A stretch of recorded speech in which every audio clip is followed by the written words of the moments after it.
चरणों से निकले हैं गंगा प्यारे, चरणों से निकली है गंगा प्यारी, जिसने सारे दुनिया तारे, जिसने सारी दुनिया तारी, उन चरणों के मैं दर्शन पाऊं, उन चरणों के मैं दर्शन पाऊं। श्री हरिदास के प्यारे तुम हो, श्री हरिदास के प्यारे तुम हो, मेरे मोहन जीवन धन हो, मेरे मोहन जीवन धन हो, प्यारी छवि मैं तो मन में बसाओ, प्यारी छवि मैं तो मन में बसाऊं। श्री बांके बिहारी तेरे आरती गाओ, आगे बिहारी तेरी आरती गाऊं। आरती गाओ प्यारे आपको रिझाओ, आरती गाओ प्यारे आपको रिझाऊं। मैं आरती गाओ प्यारे आपको मनाऊं, मैं आरती गाऊं प्यारे आपको रिझाऊं। हे गिरधर तेरे आरती गाओ, हे गिरधर तेरी आरती गाऊं। बाल कृष्ण तेरे आरती गाओ, बाल कृष्ण तेरी आरती गाऊं। श्री बांके बिहारी तेरे आरती गाओ, बाल कृष्ण तेरी आरती गाऊं। बोलिए बाल कृष्ण लाल की जय हो, श्री वृंदावन बिहारी लाल की जय हो, श्रीमद् भागवत महापुराण की जय हो, श्री हनुमान जी महाराज की जय हो, दंतेश्वरी मैया की जय हो, जय जय श्री राधे, जय जय श्री राम, जय जय श्री राधे, जय जय श्री राधे, जय जय श्री राधे। हरि ओम जुदनेन जुदनेमयजन्तदेवास्तानि धर्माणि प्रथमान्नाशन्नाते हनाकं महिमानः अजन्तचित्रा पूर्वे साध्याः सन्ति देवाः। हरिः ओम सेवन्तिकावकुलचम्पकपाठलब्जे पुनः गजादिकरवेललसालपुष्पै बिल्वप्रभालतुलसीदलमञ्जरेभे स्वां पूजयामि जगदीश्वर वे प्रसीद। नानासुगन्धपुष्पाणि यथा कालोद्भवानि च पुष्पाञ्जलिर्मया दत्त गृहाण परमेश्वरः मन्त्रपुष्पाञ्जलिं समर्पयामि। बोले श्रीमद्भागवत महापुराण की जय, सुखदेव जी महाराज की जय, श्री व्यास जी महाराज की जय। आप सभी लोग अपने अपने यथास्थान खड़े होकर के छत्तीसगढ़ गीत सभी लोग गाएंगे, सभी माताएं बहनें भाई बहन सभी लोग गाएंगे।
अल्पा पैरी के महानदी है अपार पापरी के दार महानदी है अपार इंदिरावती हर पखारे तोर पैया पावे परा तोरे भुइया जय हो छत्तीसगढ़ भैया अल्पा पैरी के धार महानदी है अपार इंदिरावती हर पखारे तोर पैया पावे परा तोरे भुइया जय हो छत्तीसगढ़ भैया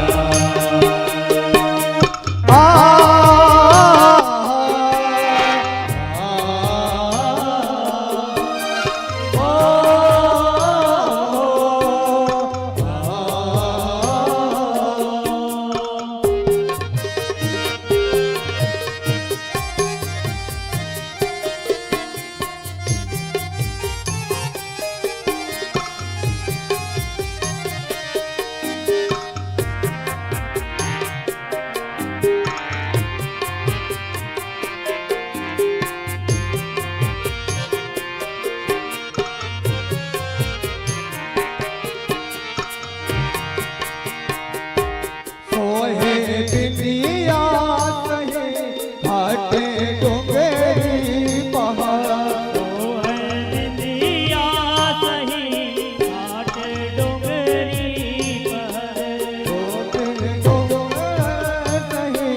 घाटे डोंगरी पहाड़ बिंदिया सही घाट डोंगरी पर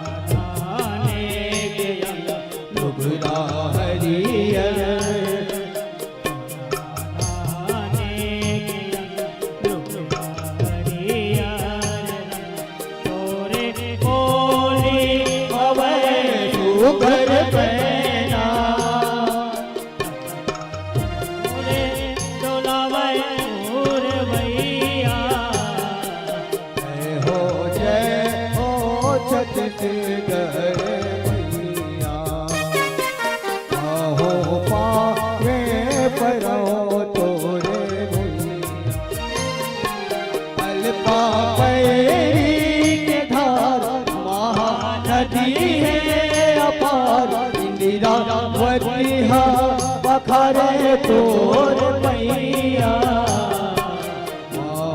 पावे परो तोरे भुइया जय हो छत्तीसगढ़ भैया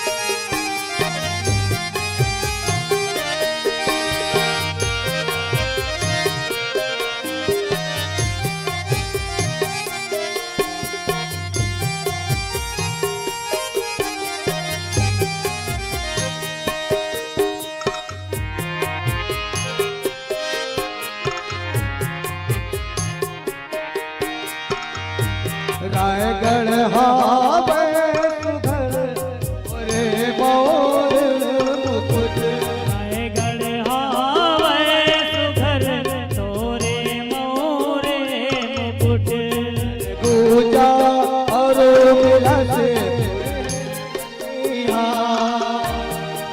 पूजायो विलासपुरी मैया रायपुर कन्या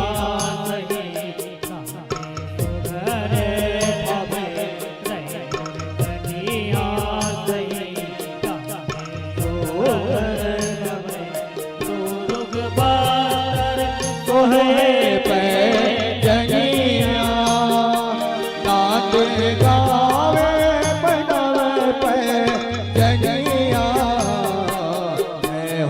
जय हो छत्तीसगढ़ मैया हो पावे परो तोरे भुइया अल्पा पैरी के धार महानदी है अपार इंदिरावती हर पखारे तोर पैया जय हो छत्तीसगढ़ भुइया हो पावे परो तोरे भुइया जय हो छत्तीसगढ़ भुइया हो पावे परो तोरे भुइया बोल छत्तीसगढ़ महातारी की बोल बाल कृष्ण लाल की बोल श्याम प्यारे की बोल व्यासी महाराज की आचार्य जी महाराज की बोल संत समाज की श्री राधे। जय जय श्री राधे। आप सभी भक्तगण अपने अपने यथास्थान बैठ जाएं। आप सभी भक्तों का हार्दिक स्वागत एवं अभिनंदन। और YouTube चैनल के माध्यम से, Facebook के माध्यम से, भक्ति रस सिंधु चैनल उसके माध्यम से जो भी भक्तगण जुड़े हुए हैं उन सभी का हार्दिक स्वागत एवं अभिनंदन। और आज की जो कथा है कंस के मरण, कंस का उद्धार कैसे हुआ उसकी दिव्यमयी कथा है और माता रुक्मणी के विवाह की कथा है। तो आप सभी लोग और हम षष्ठम दिवस की कथा में आज प्रवेश करते हैं। जो भी भक्तगण अभी तक इस कथा प्रांगण में नहीं आए हैं तो मेरी आवाज़ सुन रहे हैं तो सभी लोग अपने अपने गृह कार्यों से निवृत्त होकर के कथा पंडाल में आए। आज षष्ठम दिवस की कथा को श्रवण करें और अपने जीवन को धन्य बनाएं। जय श्री राधे, जय श्री श्याम। बोली बांके बिहारी लाल की जय।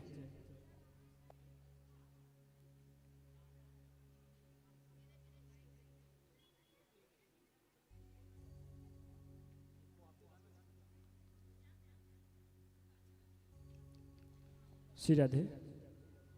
जो आगे की पंक्ति खाली कर दें, जो समिति के लोग हैं वो आप सब लोग आके बैठेंगे, ऐसा समिति से आदेश आया है। तो आप सब लोग आगे की पंक्ति में थोड़ा सा खाली जगह बना करके रखें क्योंकि समिति के जो मेन सदस्य हैं वो सब लोग बैठना चाहेंगे।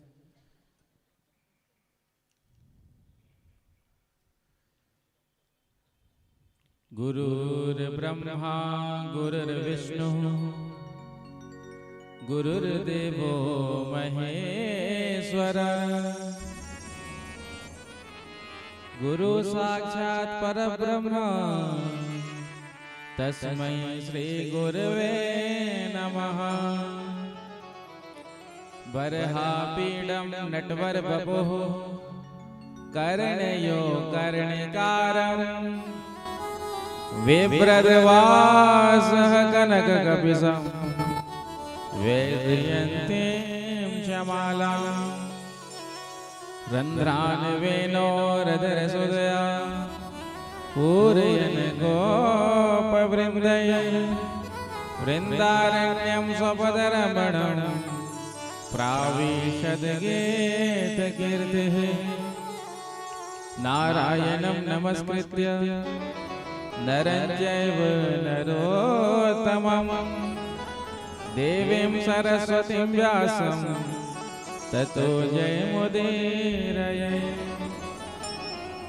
ध्येयं सदा परिभवग्नमभीष्टदोहं तीर्थास्पदं शिवविरञ्चिनुतं शरण्यं प्रीत्यार्तिहं प्रणतबालभवाब्धिभूतं वन्दे महापुरुषते चरणारविन्दं।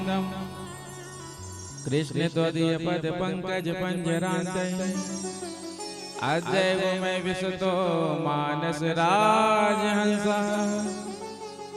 प्राणप्रयाण समय गभवातपित्तैः कण्ठावरोधन विधौ स्मरणं कुतस्ते। अतुलित बलधामं हेम शैलाभ देहं धनुज्वन कृशानं ज्ञानी नाम अग्रगण्यं सकल गुण निधानं वानराणामधीशं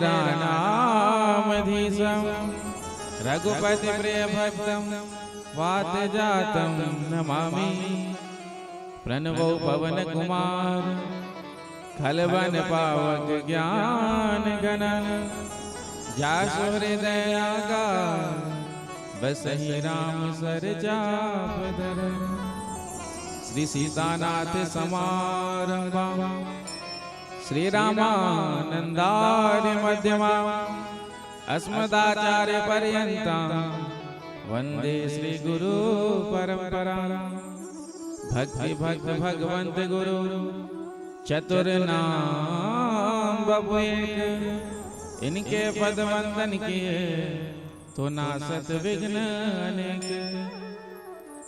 जयंती मंगला काली भद्रकाली कपालिनी दुर्गा क्षमा शिवा धात्री स्वाहा स्वधा नमोस्तुते श्री राधे मेरी स्वामिनी मैं राधे जुको दास जन्म जन्म मोह दीजियो श्री वृंदावन को वास सब द्वारन को छाड़ के निम आयो तेरे द्वार अहो वृषभानु की लाडली निक मेरी ओर निहार निक मेरी ओर निहार निक मेरी ओर निहार बोलिए बाल कृष्ण लाल की जय हो श्री वृंदावन बिहारी लाल की जय हो श्रीमद् भागवत महापुराण की जय हो श्री हनुमान जी महाराज की जय हो जय जय श्री राधे जय जय श्री राधे जय जय श्री राधे जय जय श्री राधे जय जय श्री राधे आइए षष्ठम दिवस की कथा में प्रवेश करें। उससे पूर्व कुछ क्षणों के लिए बड़े प्रेम से भाव से अपने मन और वाणी को पवित्र करते हुए भगवान नाम का कीर्तन करें।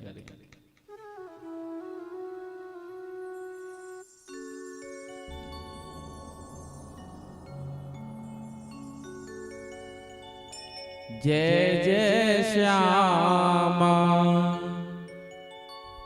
जय जय श्याम जय जय श्री वृंदावन धाम जय जय श्यामा जय जय श्याम जय जय श्री वृंदावन धाम जय जय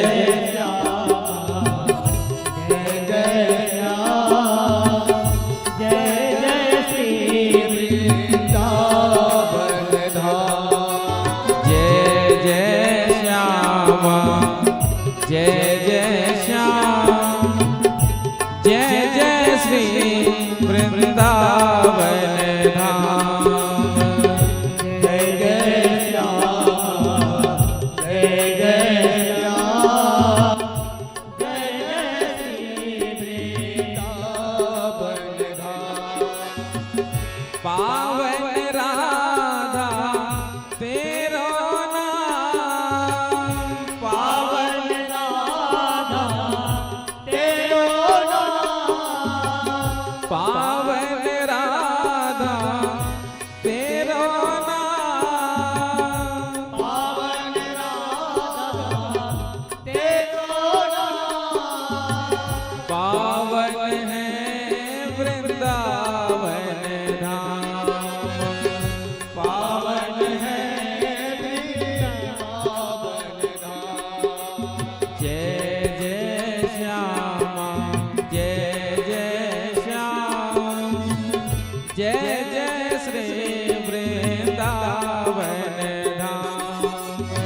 हाथ उठाकर ताली सभा कर रही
मेरे साथ चाहिए जय जय श्यामा जय जय श्याम जय जय श्री पावन राधा तेरो नाम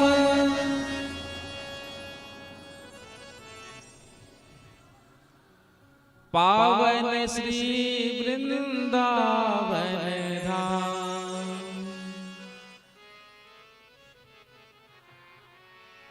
तो जय जय श्यामा जय जय श्याम जय जय श्री वृंदावन धाम।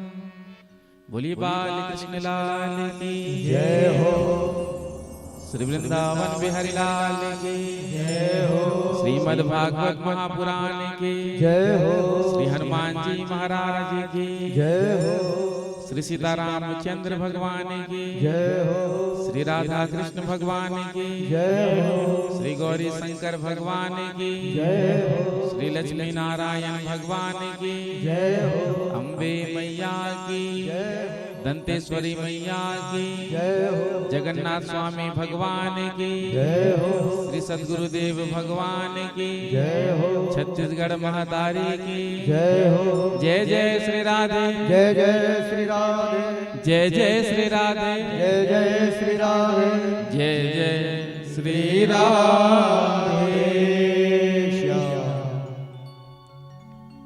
परम मंगल श्रीमद् भागवत महापुराण परम हर संगीता वैष्णव संतों का परम धन उन आनंद कंद अनंत कोटि ब्रह्मांड नायक सर्वेश्वर सर्वाधिपति कुंज निकुंजेश्वर श्री राधा रमण बाधाहरण चिदाधार केवल आधार निर्विकार निर्विकल्प निरीह अकारण करुणा वर्णालय भक्त वांछा कल्पतरु श्री वृंदावन बिहारी के उन युगल चरणों में ध्यान करते हुए आप सभी को प्रभु के पावन चरित्रों का वर्णन करने जा रहे हैं। कथा में उपस्थित समस्त भक्त वृंद, स्नेहमयी वात्सलमयी माताएं, आप सबके हृदय में विराजमान उन प्रभु को प्रणाम करते हुए सभी को सादर सप्रेम जय श्री कृष्णा, जय सिया राम, श्री राधे राधे राधे। श्री बांके बिहारी जी महाराज की असीम अनुकंपा से मानव जीवन का सर्वोत्कृष्ट साधन फल सत्संग जो हम सबको श्रीमद् भागवत कथा के रूप में सुलभ हो रहा है।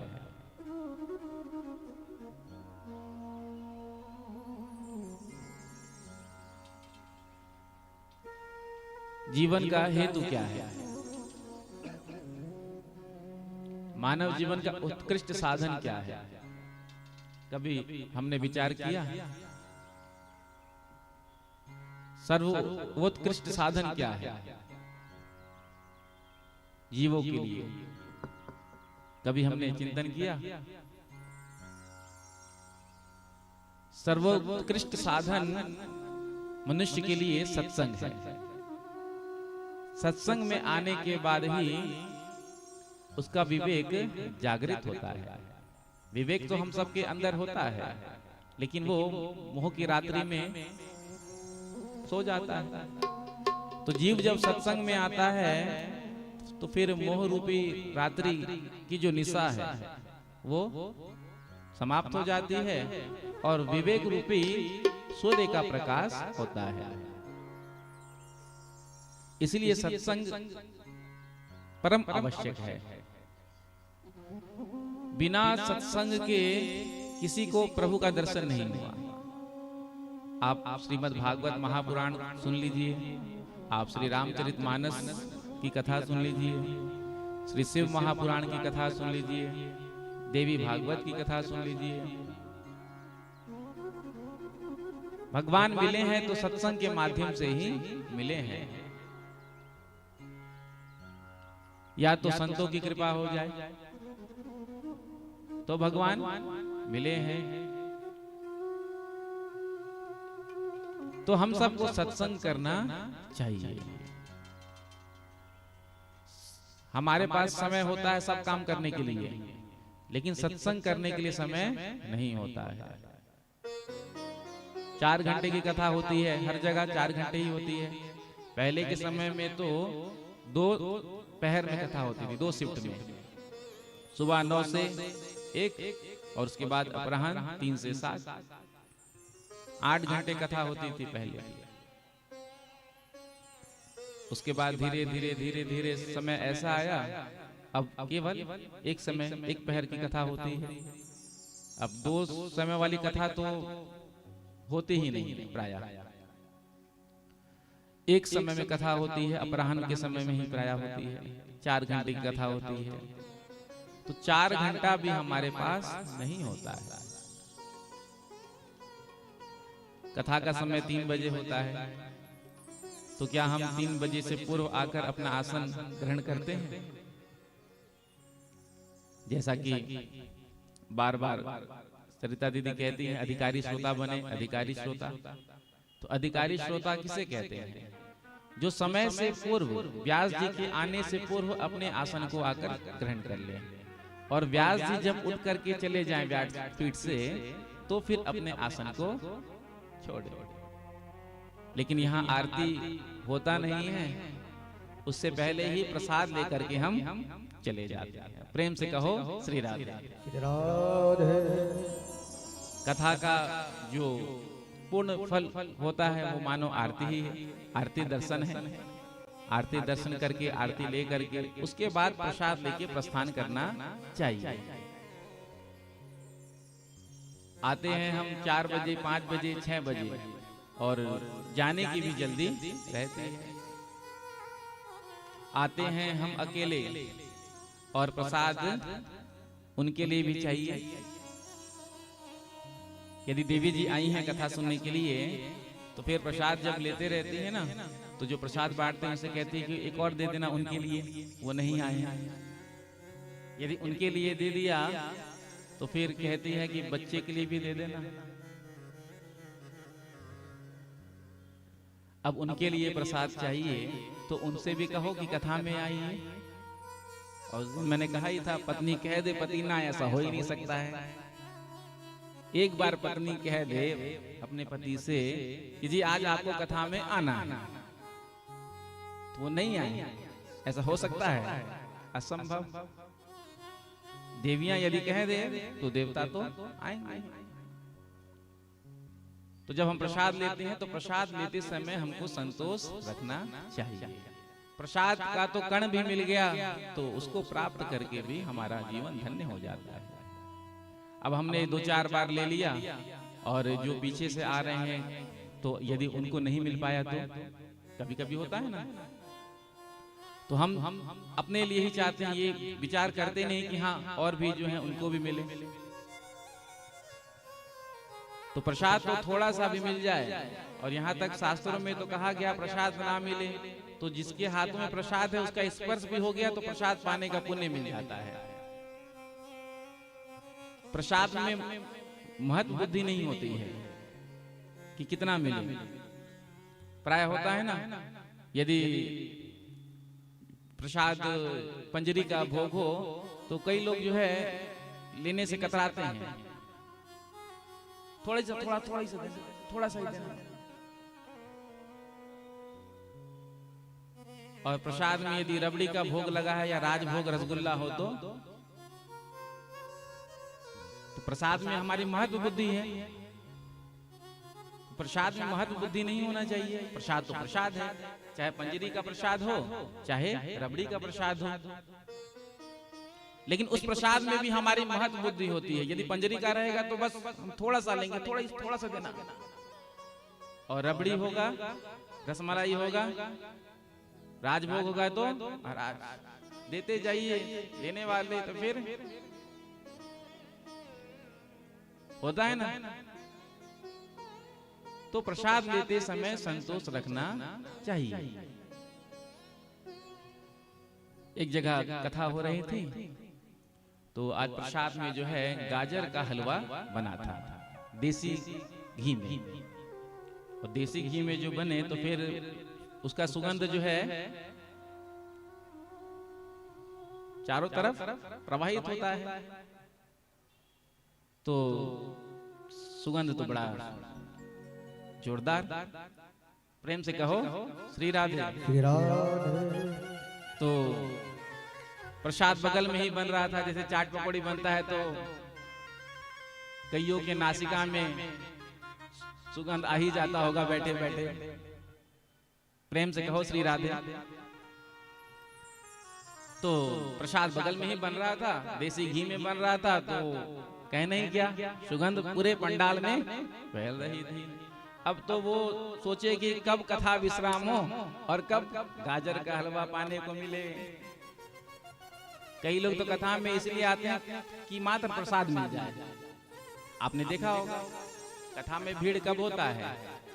जब विश्राम कथा का होने वाला होता है। ठीक है, चलिए कोई बात नहीं, प्रसाद भी ले लिया तो उससे भी आपका कल्याण हो जाएगा। तो कथा विश्राम हुआ, आरती के पश्चात इतने देर से प्रतीक्षा कर रहा था, सबसे पहले ही नंबर लगा दिया और 1 दोना गाजर का हलवा मिला। अब 1 दोना गाजर का हलवा मिला, बट रहा था, बहुत भीड़ था, तो जो पहला दोना मिला उसको उसने अपने लेफ्ट हाथ में रख करके पीछे छिपा लिया। अब गाजर का हलवा बट रहा था, दोने पे दोना बढ़ता जा रहा था। अब ये जो है इसने सोचा कि क्यों ना एक और दोना ले लूं, तो जो पहले मिला था उसको लेफ्ट हाथ में रखकर पीछे कर लिया और सीधे हाथ से मांग रहा है, एक देना प्रसाद देना प्रसाद देना प्रसाद देना। इतने में क्या हुआ कि गाजर का हलवा समाप्त हो गया। क्योंकि जैसा कि मैंने अभी कहा, जो बढ़िया माल होता है, बढ़िया चीज होता है, जल्दी खत्म हो जाता है। कल 56 भोग लगा तो 56 मिनट भी नहीं लगेगा बटने में, होता है ना। तो अब ये हाथ आगे करके खड़ा है, मुझे देना मुझे देना मुझे देना, लेकिन गाजर का हलवा तो समाप्त हो गया। पीछे हाथ करके रखा था ना दोना में जो गाजर का हलवा मिला था, इतने में ही एक गौ माता आई और गाजर का हलवा पा गई। इधर गाजर का हलवा मांग रहा है सीधे हाथ से और पीछे गौ माता गाजर का हलवा का प्रसाद पा रही है। जब बांटने वाले ने कहा कि गाजर का हलवा समाप्त हो गया तो कहा कोई बात नहीं, एक दोना तो मिल गया। जैसे ही सामने किया तो मात्र दोना ही था, गाजर का हलवा तो गौ माता पा गई। तो कहने का अभिप्राय, प्रसाद लेते समय हमको थोड़ा संतोष रखना चाहिए और थोड़ा धैर्य भी धारण करना चाहिए। देखो बहुत संख्या है, तो 2 4 5 मिनट यदि आपका यहाँ ज्यादा लग जाएगा तो इसमें कोई आपत्ति नहीं आ जाएगी। 2 4 5 मिनट ज्यादा ही हो जाएगा तो क्या 5 मिनट बाद घर पहुंचेंगे, क्या दिक्कत है। तो अब एक साथ सब चाहते हैं, एक साथ टूट पड़ते हैं। एक काउंटर है, अब एक साथ टूट पड़ेंगे तो भी व्यवस्था थोड़ी डगमगाती है। देखिए कथा आप सबकी है, श्री राधा रमण भागवत कथा समिति का ये आयोजन है, लेकिन हम सब का आयोजन है। जो कथाएं होती है वो सबका होता है, तो अनुशासन बनाना भी हम सबका ही कर्तव्य है। जब हम अनुशासन में कोई भी कार्य करते हैं तो कार्य में आनंद आता है, और जहां अनुशासनहीनता थोड़ा सा भी हो गया तो फिर कार्यक्रम थोड़ा गड़बड़ाने लगता है। इसलिए जितना हो सके अनुशासन का पालन करना चाहिए। कथा सुनते समय भी, आरती करते समय भी, कईयों को हमने देखा है आरती का थाल ऐसे छीनते हैं कि मानो, अरे आरती का थाल आप, जलती हुई आरती का थाल आप छीन रहे हैं किसी से, उसमें दीपक है, किसी के ऊपर गिर भी सकता है। इतना तो विवेक आपके अंदर होना चाहिए। भीड़ों में आपने देखा होगा, दीपक थाल में है, आप खींच रहे हैं, किसी के ऊपर गिर गया तो फिर यदि आपके हाथ में आरती का थाली नहीं पहुंचा, जिसने हाथ में आरती का थाली लिया है उसको ही आप स्पर्श कर लेंगे ना, तो आपको आरती करने का पुण्य मिल जाएगा। अरे हमारे यहाँ तो भगवान की कृपा से बहुत सारी सुविधाएं हैं, शास्त्रों ने, संतों ने बहुत सारी सुविधाएं हम सबको प्रदान करके रखी है। यदि कोई आरती कर रहा है उसका हमने स्पर्श कर लिया तो आरती करने का पुण्य हमको मिलेगा। लेकिन नहीं, हमको आरती तो चाहिए। अब आरती भी ऐसे खींचते हैं तो थोड़ा सा अनुशासन ज्ञान भी होना चाहिए ना। भक्ति तो ठीक है आपके अंदर बहुत है, कई लोग आरती घुमाते हैं और तुरंत आरती भी ले लेते हैं। आरती जब हम करते हैं उसके बाद जल से सिंचन किया जाता है ना, उसके बाद भगवान को पहले आरती दिया जाता है, दिखाया जाता है, उसके बाद हम आरती लेते हैं। हमने भगवान को अभी तक आरती दिया नहीं और हमने ही ले लिया और फिर आरती कर ही रहे हैं। इतनी कथा सुनने के बाद, ज्ञान होने के बाद भी मतलब हम समझना ही नहीं चाहते, या समझ के ना समझी का नाटक करते हैं। पूजा पाठ तो आप कर रहे हैं, लेकिन जब आप विधि विधान से करेंगे तब उसका आपको लाभ मिलेगा ना। विधि विधान का पालन करना आवश्यक होता है पूजा पाठ में। प्रातः काल भी पूजन होता है, जजमान जी आकर बैठते हैं, 2 घंटा वेद पूजन करते हैं, रोज 2 घंटा।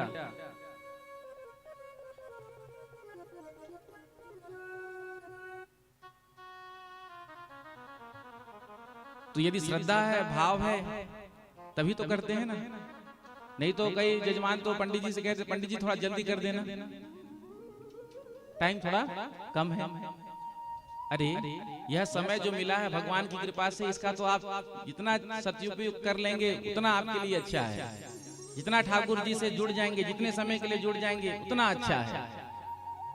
कथा में आप जैसे थोड़ा सा विलंब हो जाता है, वैसे तो हम प्रयास यही करते हैं कि समय पर विश्राम कर दें, लेकिन फिर भी 3.5 घंटा तो चाहिए कथा के लिए, 3-3.5 घंटे। यदि उतना भी नहीं कहेंगे तो इतना बड़ा जो आयोजन हो रहा है, इतना परिश्रम किया आप सबने, इतना अर्थ लगाया, तो उसका लाभ भी तो हम लें। अब हम कहेंगे कि हम टाइम के बड़े पंक्चुअल हैं, बिल्कुल घड़ी देख करके 7 बज गया, चलो आरती करो, छुट्टी करो। तो यदि 3 बजे कथा प्रारंभ हो जाए तो 7 बजे आरती भी हो जाए। अब कथा यदि 4 बजे प्रारंभ हो रहा है तो थोड़ा बहुत, लेकिन मैं तो आप सबको प्रणाम करता हूं कि आप जिस धैर्य से कथा को श्रवण करते हैं, जब तक कथा चलती है बिल्कुल आप एकाग्र चित्त से कथा का श्रवण करते हैं, कोई हिलता नहीं। तो ऐसा बहुत कम देखने को मिलता है। तो थोड़ा बहुत समय यदि उत्सव में हो जाए तो कोई बात नहीं, चलता है। ठाकुर जी के ही उत्सव में तो हम बैठे हैं, सत्संग में ही तो हैं। तो जितना समय ठाकुर जी के चरणों में हमने बिताया, कथा में बिताया, सत्संग में बिताया, यही समय तो हमारा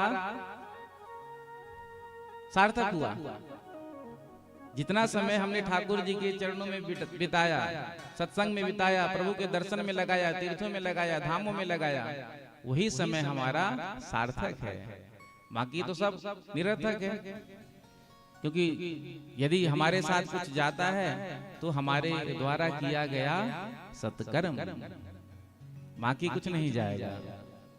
जाएगा जब यहाँ से कुछ भी न साथ होगा, 2 गज कफन का टुकड़ा तेरा लिबास होगा। तो जो हम सत्कर्म करते हैं, जो भी हम पूजा पाठ सेवा, तीर्थों में जाकर दर्शन करते हैं, धाम वास करते हैं, दान करते हैं, औरों को प्रेरणा करते हैं, तो यही समय हमारा सार्थक है। तो जीवन की सार्थकता कब होगी? जब हम अपने जीवन को भगवान के चरणों में अर्पण करेंगे। हमारी संस्कृति है अर्पण, तर्पण और अर्पण, तर्पण, समर्पण, भारतीय सनातन संस्कृति।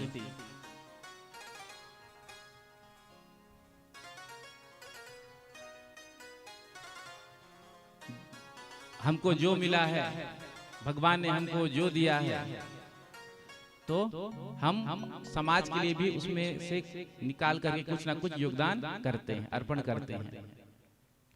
अपने पितरों के लिए हम तर्पण करते हैं, और ठाकुर जी की जो पूजा पाठ सेवा है तो समर्पण करते हैं।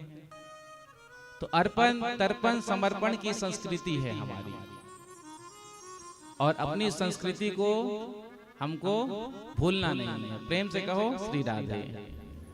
आप कहते हैं कि रोज महाराज जी संस्कृति और संस्कार पर ही कहते हैं। मैंने पहले ही दिन ही निवेदन कर दिया था, विशेष फोकस संस्कृति और संस्कार पर ही होगा। देखिए कथा तो आप सुनते ही रहते हैं, 17 वर्ष से कथा सुन रहे हैं, और कथा भागवत तो वही है।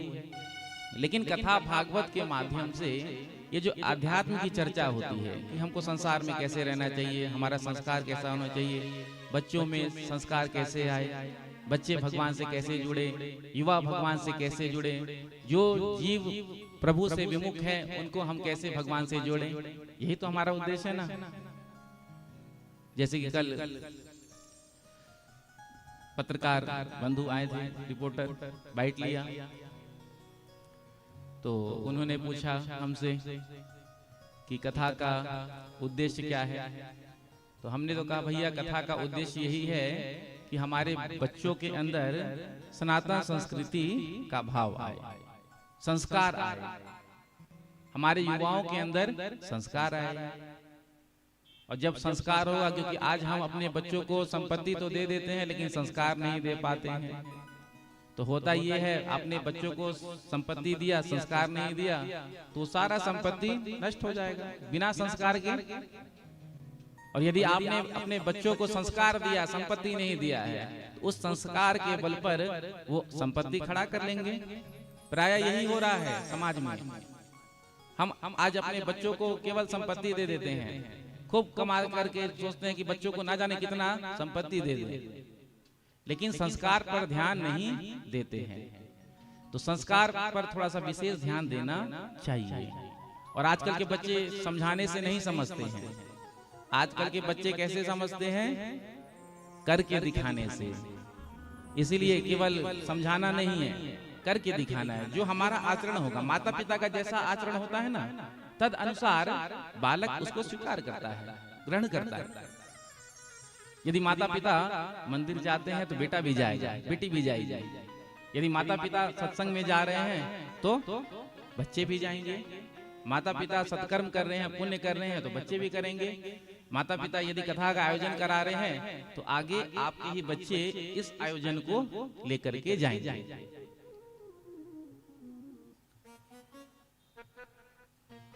और हमने ही अपनी संस्कृति, अपनी सभ्यता, अपने संस्कार को छोड़ दिया तो फिर हमारे बच्चे क्या आगे बढ़ाएंगे बताइए।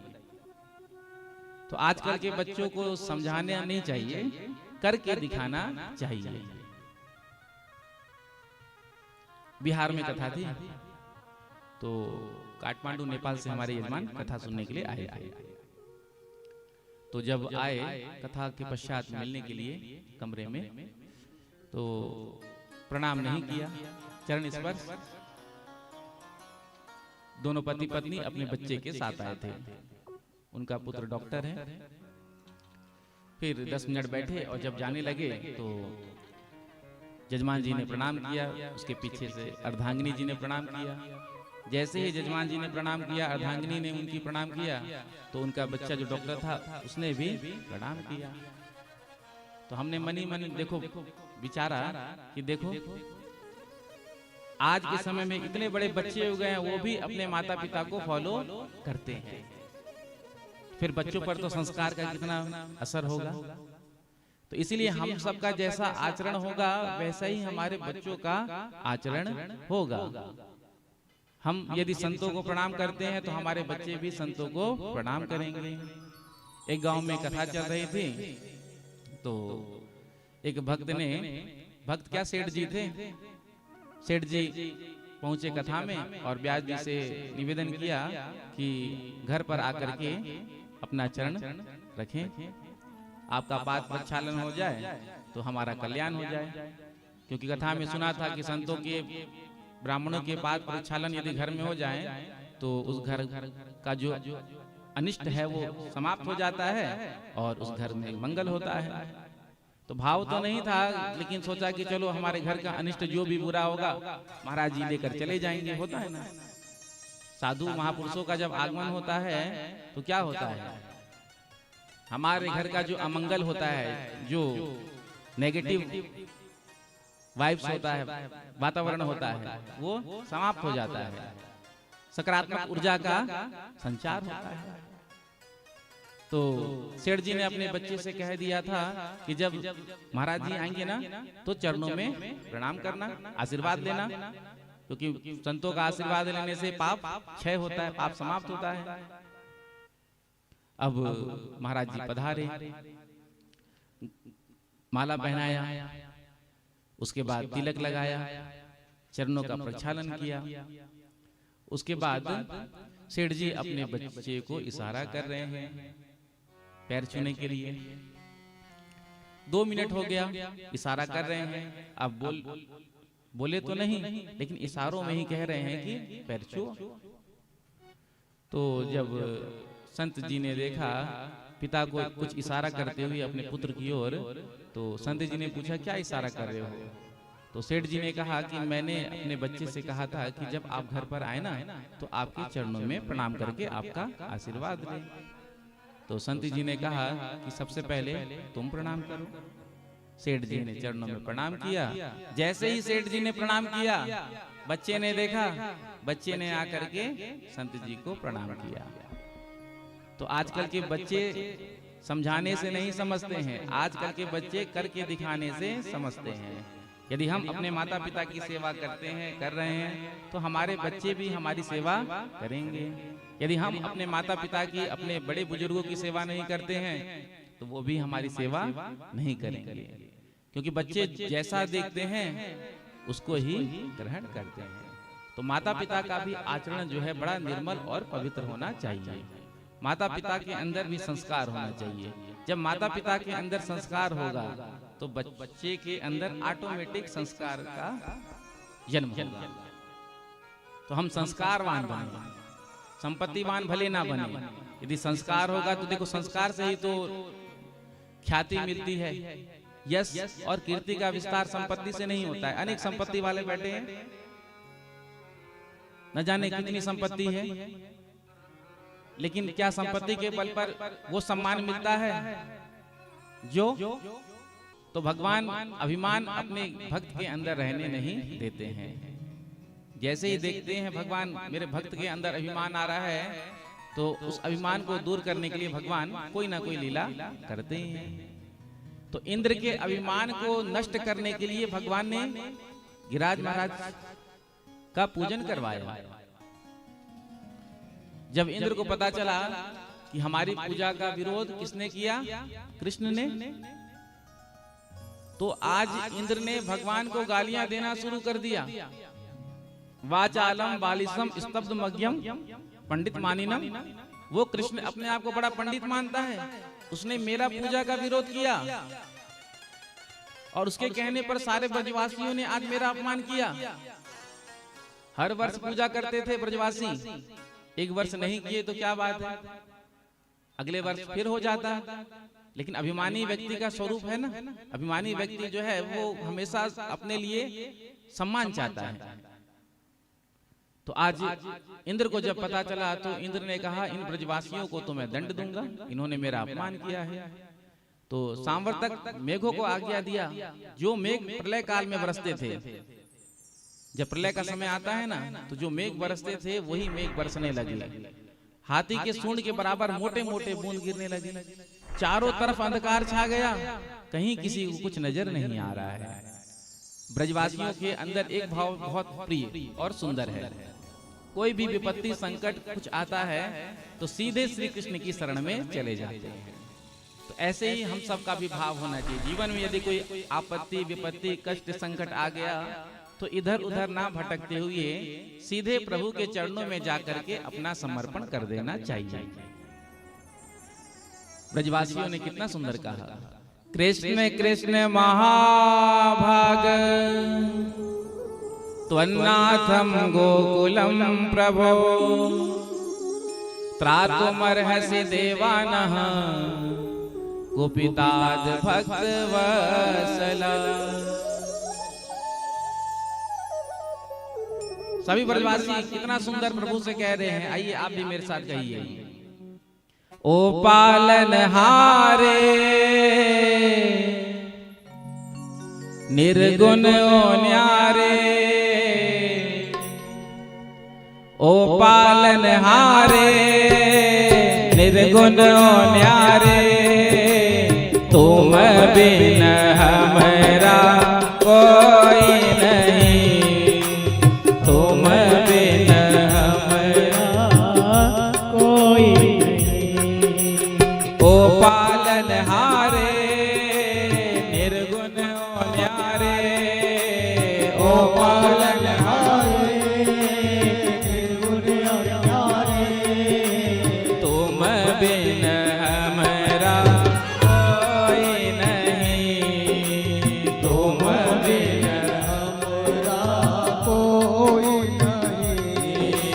हमरे ओले जन सुलझाओ भगवन, हमरे ओले जन सुलझाओ भगवन, हमरे ओले जन सुलझाओ भगवन, हमरे ओले जन सुलझाओ भगवन, तुम बिन हमरा कोई नहीं, तुम बिन हमरा कोई नहीं। ताली से बात करते हुए दोनों हाथ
हमरी उलझन सुलझाओ भगवन, हमरी उलझन सुलझाओ भगवन।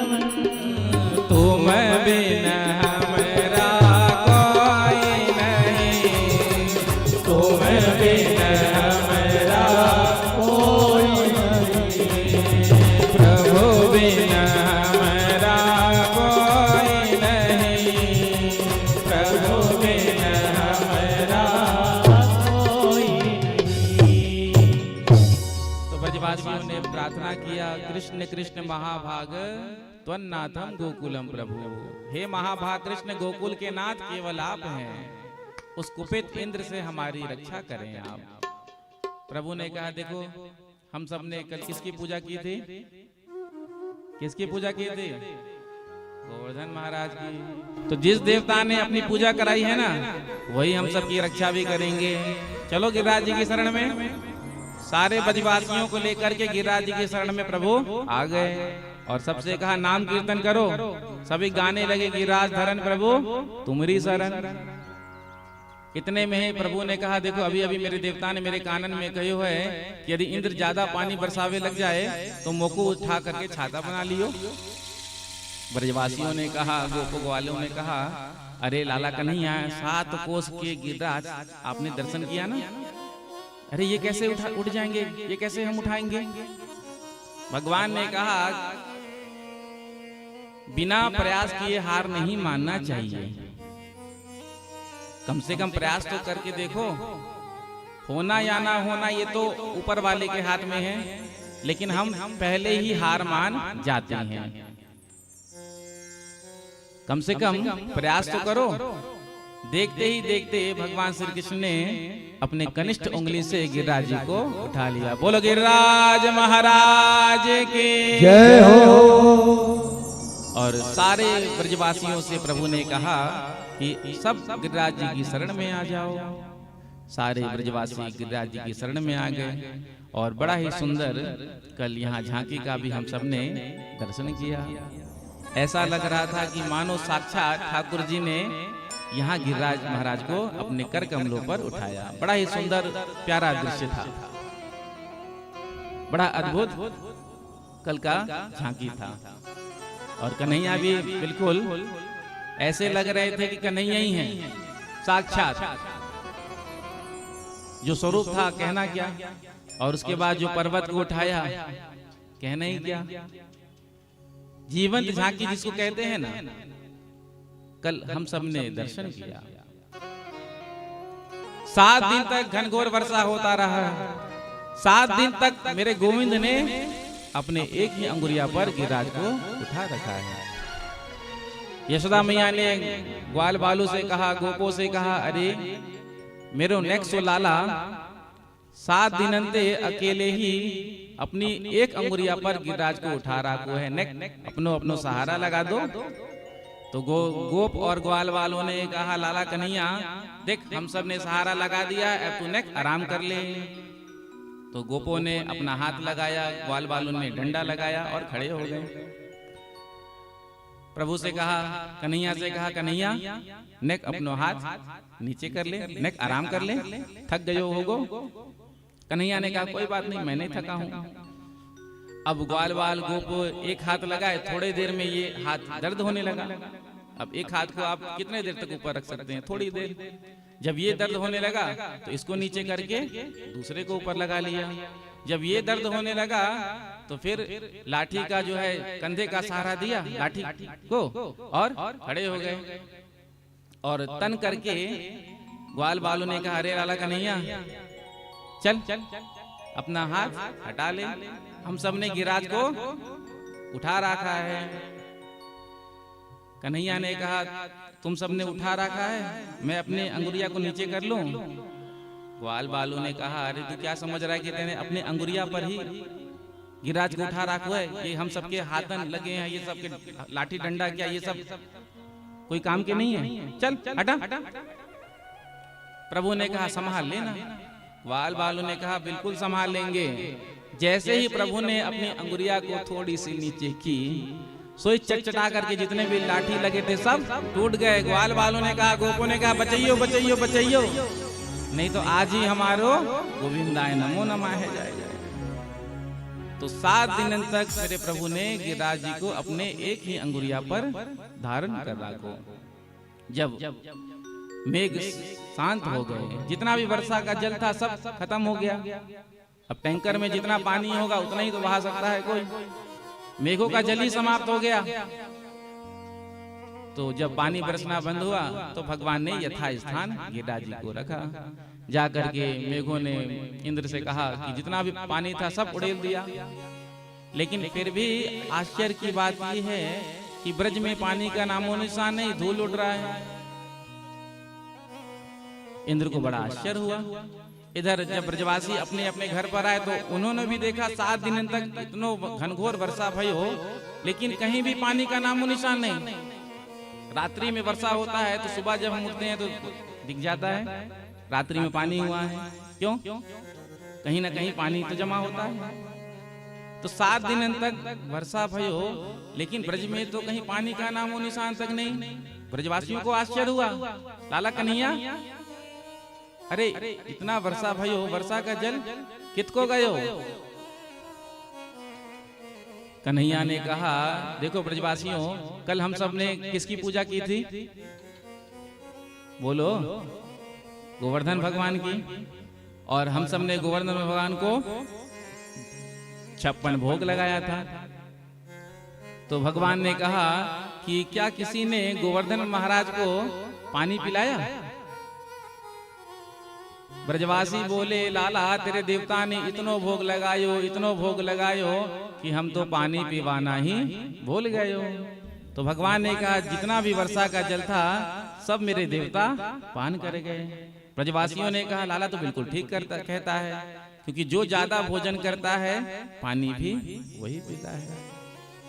ये तो भगवान ने ग्वाल वालों को समझाया, लेकिन वस्तुतः भगवान ने सुदर्शन चक्र को आज्ञा दे रखा था कि जितना भी जल आ रहा है सबको सोख लो। शेष भगवान को आज्ञा दिया था कि जितना भी जल बरस रहा है रोक लो। लेकिन ग्वाल बाल भगवान की भगवत्ता नहीं जान जाए, इसलिए कन्हैया ने ग्वाल बालों से ये कहा। इंद्र को जब अपनी गलती का अनुभव हुआ तो एकांत में आकर के प्रभु के चरणों में प्रणाम किया और 10 श्लोकों में सुंदर स्तुति का गान किया। इंद्र कितना सुंदर कहते हैं, विशुद्ध सत्वम तव धाम शांतम तपोमयं ध्वस्त रजस्तमस्कं मायामयोऽयं गुण संप्रवाहो न विद्यते ते ग्रहणानुबंध। हे प्रभु, मैं आपके उस स्वरूप को भूल गया था। आपका तो कितना सुंदर स्वरूप है, विशुद्ध सत्व स्वरूप, रजोगुण और तमोगुण से, लेकिन उस स्वरूप को मैं कुछ समय के लिए भूल गया था। मुझसे बहुत बड़ा अपराध हो गया, आप मेरे अपराध को क्षमा कर दें। भगवान ने कहा, देखो इंद्र, तुम्हारे अंदर अभिमान आ गया था, इसलिए तुम्हारे अभिमान को नष्ट करने के लिए ही मैंने इस लीला को की। जाओ, अब की बार हमारी आज्ञा में रह करके स्वर्ग का पालन करना। तो आज भगवान ने इंद्र के अभिमान को नष्ट किया, क्योंकि अभिमानी व्यक्ति जो होता है ना, वो दूसरे की नहीं मानता है। प्रेम से कहो श्री राधे। अभिमानी व्यक्ति का स्वभाव होता है, वो जो कह दिया वही सत्य है। यदि उसके मुख से कभी असत्य भी निकल गया तो भी अपने बात को नहीं मानता, कहता मैंने कह दिया तो कह दिया। अभिमानी का यही तो स्वभाव होता है। अभी मान मैं जो कह रहा हूं यही होना चाहिए। 2 व्यक्ति आपस में लड़ रहे थे। अब जब 2 लड़ते हैं तो फिर तीसरे भी पहुंच ही जाते हैं बीच बचाव करने के लिए। कुछ होते हैं ना सज्जन प्रकृति के लोग, साधु स्वभाव के, जिनको लड़ाई झगड़ा पसंद नहीं होता है। तो 2 व्यक्ति आपस में लड़ रहे थे। एक कहता है कि मैं ऐसा घुसा मारूंगा कि तेरी 32 की 32 बाहर निकल जाएगी। दूसरा कहता है मैं ऐसा घुसा मारूंगा कि तेरी 64 की 64 बाहर निकल आएगी। तो जो दूसरा व्यक्ति था वो अभिमानी था, अब उसने तो कह दिया। तीसरा जो बचाने के लिए आया था वो सुन रहा था, पहला वाला कह रहा था ऐसा घुसा मारूंगा 32 ही बाहर हो जाएगी। दूसरे ने कह दिया ऐसा घुसा मारूंगा कि 64 की 64 बाहर आ जाएगी। तो जो बीच बचाव करने आया था उसने पूछा, अरे भैया सोच समझ करके तो बोलो, क्या कह रहे हो? अरे 64 होते भी हैं क्या? तो वो तो अभिमानी व्यक्ति अब कह दिया तो सत्य सिद्ध करेगा। सोई कहता है कि मुझे मालूम था कि हम दोनों के बीच में तू जरूर बोलेगा, तो 32 इसके 32 तेरे। प्रेम से कहो श्री राधे। तो अभिमानी व्यक्ति का ये स्वभाव होता है। तो आज भगवान ने इंद्र के अभिमान को नष्ट किया। कामधेनु मैया ने बाल कृष्ण का अपने दुग्ध से स्नान किया, और जो दुग्ध गिरा जिस स्थान में गिरा उसका नाम हुआ गोविंद कुंड। जब हम गिरिराज जी की परिक्रमा देते हैं तो गोविंद कुंड भी पड़ता है। प्रेम से कहो श्री राधे। और कामधेनु मैया ने ही बड़ा ही सुंदर प्रभु को नाम दिया गोविंद। गोविंद नाम भगवान को अत्यंत प्रिय क्यों है? जब द्रौपदी जी ने भी पुकारा था भरी सभा में, जब दुशासन सारी खींच रहा था, तो कृष्ण द्वारिकावासीन गोविंद द्वारिकावासीन देव देव जगतपते गोविंद कह करके पुकारा था। प्रेम से कहो श्री राधे।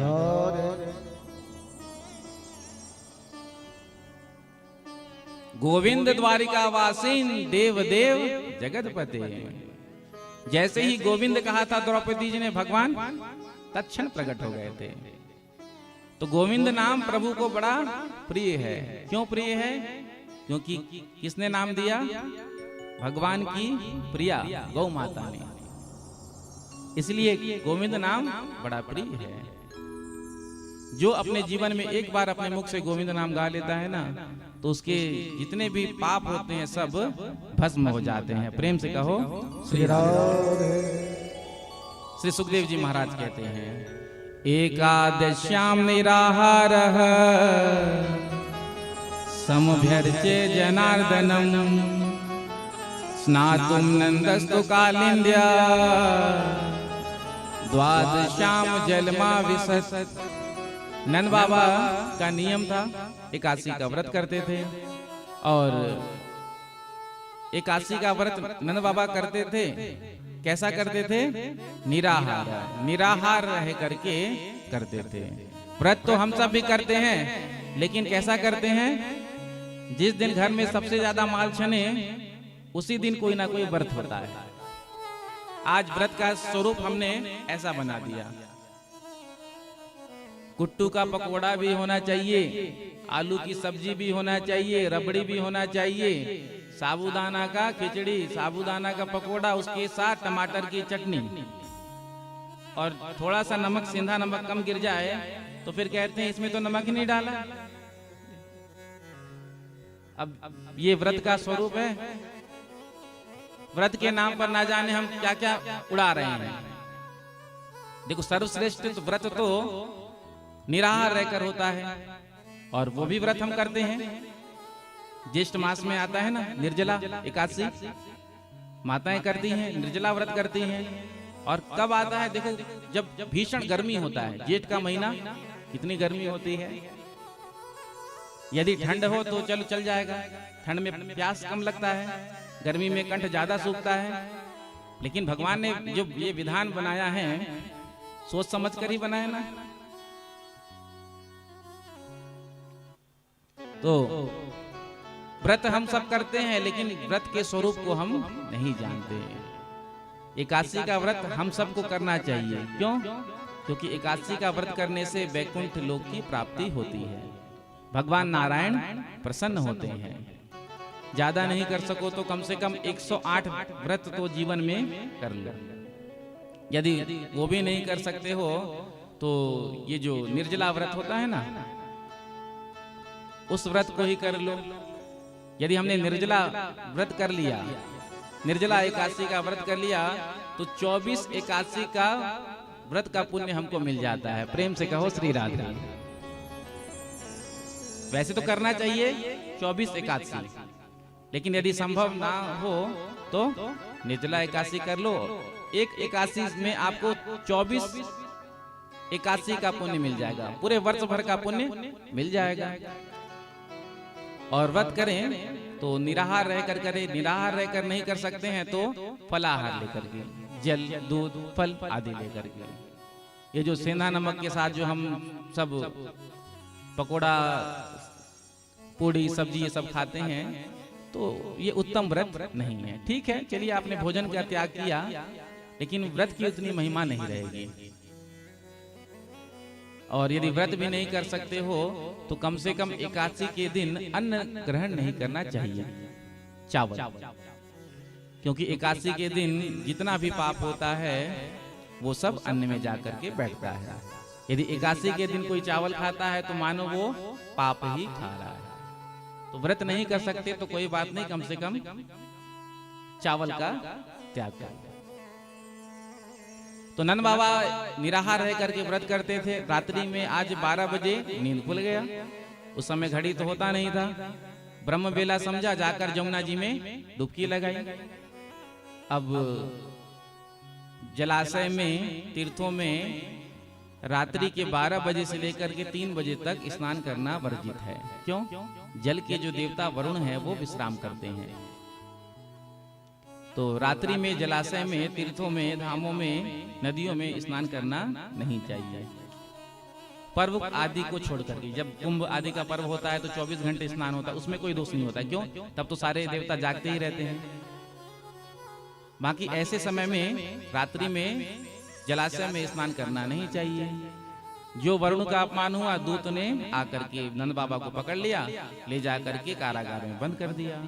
नंद बाबा के साथ जो गोप गए थे उन्होंने कन्हैया को जाकर के कहा, लाला कन्हैया, नंद बाबा के साथ हम गए थे जमुना स्नान करने के लिए। नंद बाबा ने डुबकी लगाया, लेकिन फिर जमुना जी से बाहर ही नहीं निकले। जो प्रभु को पता चला, प्रभु ने जाकर के जमुना जी में छलांग लगाया, सीधे पहुंच गए वरुण लोक में। जो वरुण देवता ने प्रभु श्री कृष्ण को आते हुए देखा, झट सिंहासन से उठ खड़ा हुआ और चरणों में दंडवत प्रणाम करने लगा। प्रभु ने कहा, मुझको तो प्रणाम कर रहे हो, मेरे पिताजी को कारागार में बंद कर दिए, ये कैसी सेवा पूजा? तो वरुण देवता ने कहा, ये आपके पिताश्री हैं? कहा, हाँ, हम इनको ही लेने आए हैं। तो वरुण देवता ने आज क्षमा मांगा कि प्रभु मेरे दूतों से अपराध हो गया, वो पहचान नहीं पाए। तो आज भगवान अपने पिता को लेकर के वापस आए हैं। इधर सारे ब्रज में एक ही बात, देखो ये जो कृष्ण है ना, ये जो कन्हैया है ना, ये कोई साधारण बालक नहीं, ये तो भगवान है, नारायण है। चारों तरफ यही बात। एक दिन ग्वाल वालों ने कन्हैया को घेर लिया और कहा, लाला कन्हैया, अब हमको पता चल गया, भैया तू तो भगवान है, भैया तू तो अब हमसे दूर ही रही हो। कन्हैया ने कहा, क्यों? अब तू भगवान है, अब तेरे साथ हम खेलते हैं, उठते हैं, बैठते हैं, वार्तालाप करते हैं, अब बात बिगड़ जाए तो 2-4 गालियां सुना देते हैं। अब भगवान को यदि गाली दे दिया तो फिर ये तो गलत हो जाएगा। तो कहा, भैया अब तो हम तेरे से दूर ही रहेंगे। प्रभु ने कहा, अरे किसने कह दिया कि मैं भगवान हूँ? पूरे ब्रज में चर्चा चल रही है, तूने अपने पिता को दिव्य लोक का दर्शन कराया, बड़े बड़े देवता 4-4 हाथ वाले प्रणाम कर रहे थे।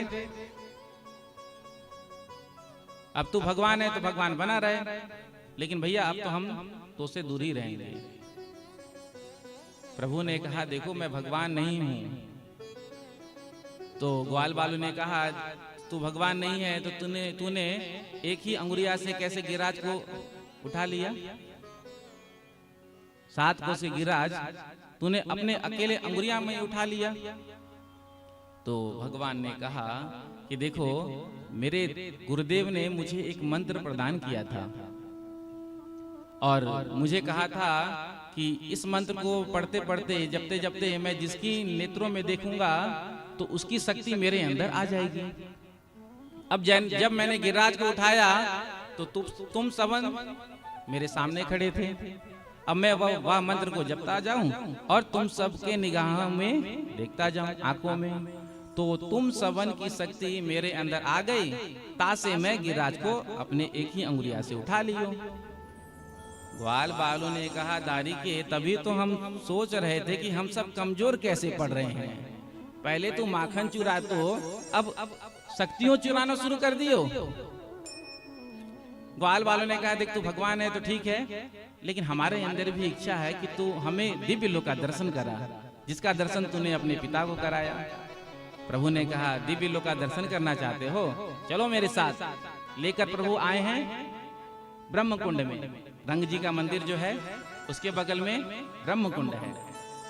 जब आप गोपेश्वर महादेव का दर्शन करने के लिए जाते हैं, रंग जी मंदिर होते हुए जो सोने का खंबा है, तो उसके बगल में ही ब्रह्म कुंड है। भगवान ने कहा, जिसको भी वैकुंठ का दर्शन करना है, दिव्य लोक का दर्शन करना है, वो ब्रह्म कुंड में डुबकी लगाए। सारे ग्वाल बाल जा करके ब्रह्म कुंड में डुबकी लगाते हैं, और जैसे ही डुबकी लगाते हैं सबके सब पहुंच जाते हैं वैकुंठ लोक में। जैसे ही वैकुंठ में पहुंचे ग्वाल बाल, तो सिंहासन पर बैठे हुए कन्हैया को देखा, गोविंद को देखा। अब मित्र से मिलने की इच्छा, वार्तालाप करने की इच्छा, सोई आगे बढ़े मिलने के लिए। द्वारपालों ने झट से रोक दिया, कहाँ चले भैया, यहाँ ऐसे परमिशन नहीं, यहाँ पास लगता है, बिना पास की एंट्री नहीं है। ग्वाल बालों ने कहा, अरे वो जो सिंहासन पर बैठो है ना, वो हमारो बचपन को मित्र है, कन्हैया है, जाकर के पूछो। अब ग्वाल बाल दूर से ही इशारा करे, अरे कन्हैया, ओ कन्हैया। अब प्रभु तो देखे ही नहीं। ग्वाल बाल कहे थक गए, द्वारपाल माने नहीं। भगवान सभी को लेकर के वापस आए और पूछा, कैसा लगा मेरा वैकुंठ लोक? ग्वाल बालू ने कहा, अरे लाला कन्हैया, वाह, वैकुंठ से श्रेष्ठ तो हमारा श्रीधाम वृंदावन है। उस वैकुंठ में ना तो हम तेरे पास जा सकते हैं, ना तुझसे बात कर सकते हैं, ना तेरे से खेल सकते हैं, लेकिन या वृंदावन में तो हम जब मर्जी तेरे पास आ सकते हैं, तेरे साथ खेल सकते हैं, तेरे कंधे पर चढ़ सकते हैं, और जब बात बिगड़ जाए तो दो चार गालियां सुना सकते हैं। ये सखा भाव है, भगवान ने स्वीकार किया है। तो वैकुंठ से श्रेष्ठ वृंदावन धाम है। भारते ब्रजभूमिश्च तत्र वृंदावन परम। भारतवर्ष में जो सर्वश्रेष्ठ भूमि है उसका नाम है वृंदावन। विश्व में जो सर्वश्रेष्ठ भूमि है उसका नाम है भारतवर्ष। इसलिए तो भगवान के जितने अवतार होते हैं कहाँ होते हैं? भारतवर्ष में होते हैं। और अध्यात्म की चेतना का जो विस्तार होता है, आध्यात्मिक गंगा का जो प्रवाह होता है, वो भारतवर्ष से ही होता है। भागवत जी, रामचरितमानस कथा, वाल्मीकि रामायण, श्री शिव महापुराण, तो ये सब भारत से बहती बहती विदेशों तक जाती है। तो आध्यात्म का प्रचार प्रसार कहाँ से होता है? भारत वर्ष से होता है। जितनी भी भूमि है भारत को छोड़ करके सब भोग भूमि है, और भारतवर्ष की जो भूमि है ये तप भूमि है। प्रेम से कहो श्री राधे। इसीलिए तो जितने भी अवतार होते हैं भगवान के कहाँ होते हैं? भारतवर्ष में होते हैं। हम सब सौभाग्यशाली हैं, भाग्यशाली हैं जो हमारा जन्म भारतवर्ष में हुआ है। देवता भी तरसते हैं कि मानव तन मिले, भारतवर्ष में जन्म मिले। तो अपने राष्ट्र के प्रति भी हम सब के अंदर प्रेम भावना होनी चाहिए। प्रेम से कहो श्री राधे। और गर्व होना चाहिए कि हम एक भारतीय हैं। प्रेम से कहो श्री राधे। अब आप जहाँ जाएंगे, विदेशों में भी जाते हैं, तो आप यदि कहते हैं हम भारतवर्ष से आए हैं, तो लोग सम्मान की दृष्टि से देखते हैं, क्योंकि आज विश्व पटल पर भारत बहुत आगे बढ़ चुका है। और प्रार्थना हम करते हैं कि भारत पुनः विश्व गुरु के पद पर अभिषिक्त हो। पहले भारत विश्व गुरु था ना?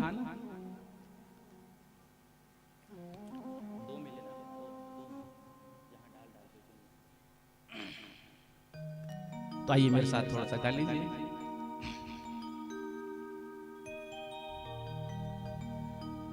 जहाँ डाल डाल पर सोने की चिड़िया करती है बसेरा, वो भारत देश है मेरा, वो भारत देश है मेरा।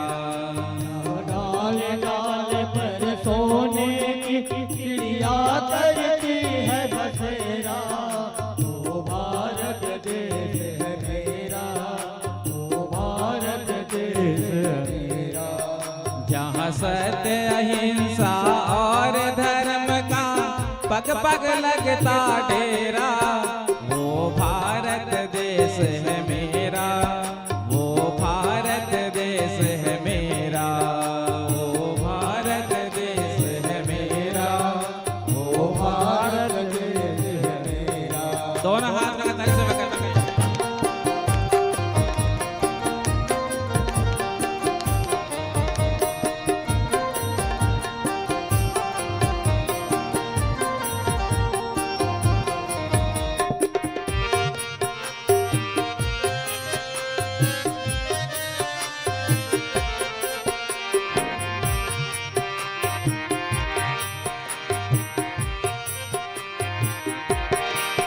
जहाँ डाल डाल पर सोने की चिड़िया करती है बसेरा, वो भारत देश है मेरा, वो भारत देश है मेरा। जहाँ डाल पर सोने की चिड़िया करती है बसेरा, वो भारत देश है मेरा, वो भारत देश है मेरा।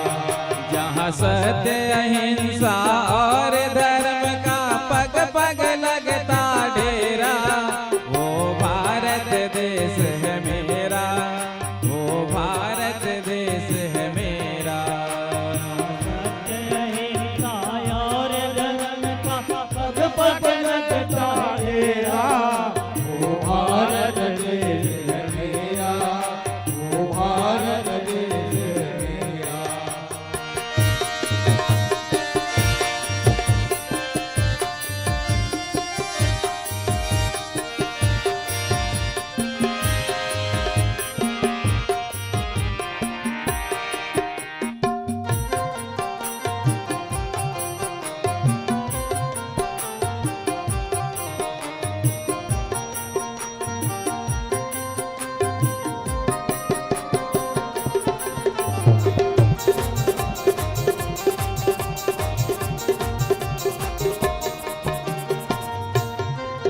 ये धरती वो जहाँ ऋषि मुनि जपते हरि नाम की माला, हरि ओम हरि ओम हरि ओम।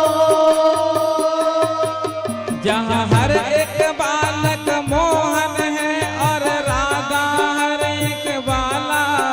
हरि ओम हरि ओम हरि ओम हरि ओम। जहाँ सूरज सबसे पहले आकर डाले अपना डेरा, वो भारत देश है मेरा, वो भारत देश है मेरा।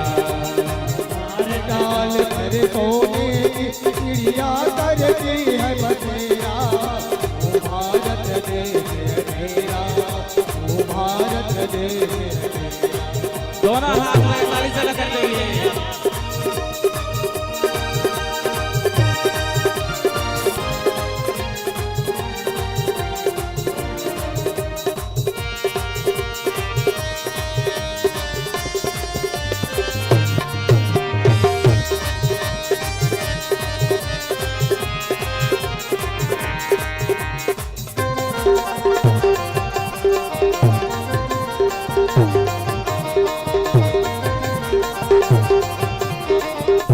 है मेरा, वो भारत देश है मेरा।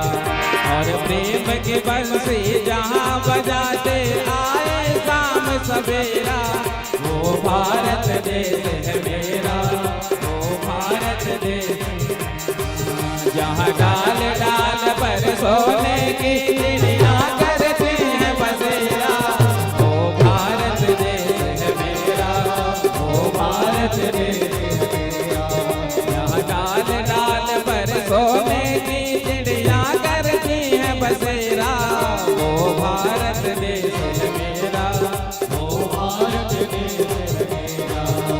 जहाँ सत्य अहिंसा और धर्म का पग पग लगता डेरा, वो भारत देश है मेरा, वो भारत देश है मेरा, वो भारत देश है मेरा, वो भारत देश है मेरा। तो जहाँ डाल डाल पर सोने की चिड़िया करती है बसेरा, कह दो ये भारत देश है मेरा, ये भारत देश है मेरा। जहाँ सत्य अहिंसा और धर्म का, ये भारत देश है मेरा, ये भारत देश है मेरा। बोलो भारत माता की जय, भारत माता की जय हो, भारत माता की जय हो, वंदे मातरम, वंदे मातरम, वंदे। मातरम। तो जब राष्ट्र भक्ति की गीत गाए जाते हैं तो रोम रोम प्रफुल्लित हो जाता है, राष्ट्र प्रेम। तो हम सबके अंदर राष्ट्रवाद भी हो, राष्ट्र के प्रति प्रेम, क्योंकि भारत में, विश्व में कहूं तो केवल एक हिंदू राष्ट्र भारत ही है। भले घोषणा नहीं हुआ है तो क्या हुआ, लेकिन हम तो भारत को हिंदू राष्ट्र ही मानते हैं, और भगवान ने चाहा तो भारत हिंदू राष्ट्र घोषित भी होगा। तो पूरे विश्व में केवल एक हिंदू राष्ट्र भारत वर्ष। बाकी तो आप देख ही रहे हैं विश्व में क्या चल रहा है, और हम सब का भी कर्तव्य है कि हम भारतवर्ष के प्रति अपना सम्मान रखें, भारतवर्ष को सम्मान दें और अपने राष्ट्र की सेवा करें। राष्ट्र की सेवा कैसे होगी? आज हम दो हमारे दो पर चल रहे हैं, प्रेम से कहो श्री राधे। श्री राधे। हम दो हमारे दो तो पहले का समय था, अब तो हम दो हमारे एक,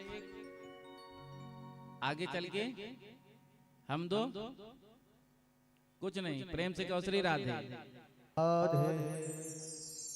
बच्चों के झंझट में कोई पढ़ना ही नहीं चाहेगा, बस मौज मस्ती करो, जीवन जी लो और चलते बनो। तो इससे राष्ट्र की सेवा होगी। 1947 में उनकी संख्या 11-12% थी लगभग, और आज 27 से 29% है। अब रेशियो आप खुद देख लो कैसे बढ़ रहा है।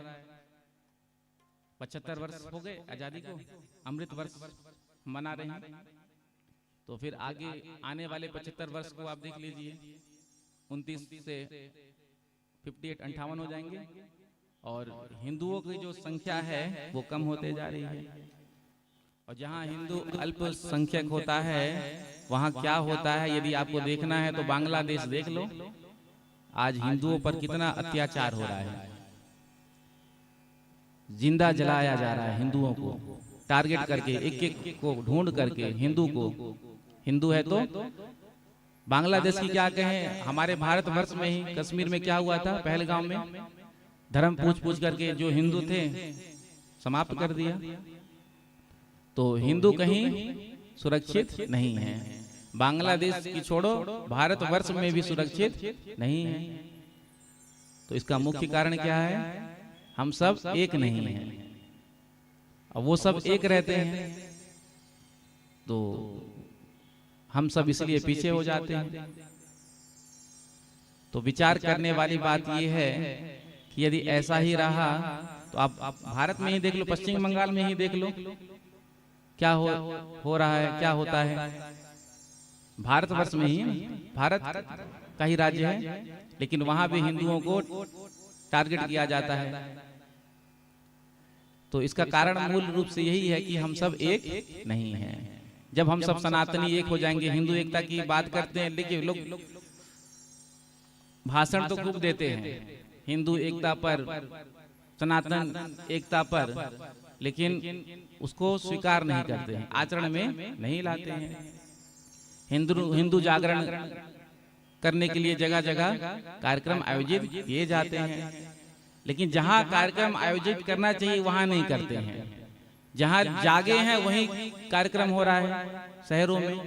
अरे जगाना किसको है? जहां पर धर्मांतरण हो रहा है, जहां हमारे मूल निवासी हैं, जहां आदिवासी हमारे भाई बहन जो अपने धर्म के प्रति उदासीन हो चुके हैं, तो वहां जाकर के ये सब कार्यक्रम करना चाहिए। जो सोए हैं उसको जगाया जा सकता है ना। अब जो सोने का नाटक कर रहा है उसको कैसे जगाया जाएगा?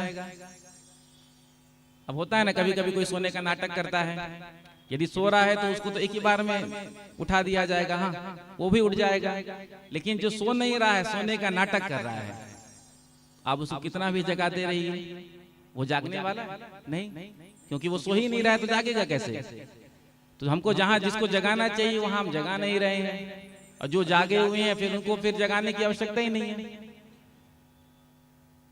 तो थोड़ा हम सबको भी विचार करना चाहिए कहाँ किसकी क्या उपयोगिता है। जहां जिसकी उपयोगिता सिद्ध हो वहीं पर वो करना चाहिए। तो हम सब जब एक रहेंगे सेफ रहेंगे। योगी जी ने हमारे नारा दिया ना, तो एक रहेंगे जब हम सब हिंदू, तो फिर विधर्मियों की हिम्मत नहीं कि हम पर आंख उठा करके देख लें। पहले यूपी में क्या होता था, जब रामनवमी का शोभा यात्रा निकलता था, हनुमान जयंती का शोभा यात्रा निकलता था, तो पत्थर बरसाए जाते थे। तो जब पत्थर बरसने लगा तो फिर बुलडोजर भी चलने लगा। ऐसा बुलडोजर चलाया बाबा जी ने कि अब पत्थर बरसना ही बंद हो गया। तो ये सनातन धर्म की शक्ति है। इसलिए चुनो उसको जो सनातन धर्म की रक्षा कर सके, जो सनातन धर्म को मानता हो। लेकिन हम सब थोड़े से लोभ में बिजली पानी फ्री में मिल जाए तो किसी को भी बटन दबा के आ जाते हैं। मैं किसी का प्रचार नहीं कर रहा हूं, प्रेम से कहो श्री राधे।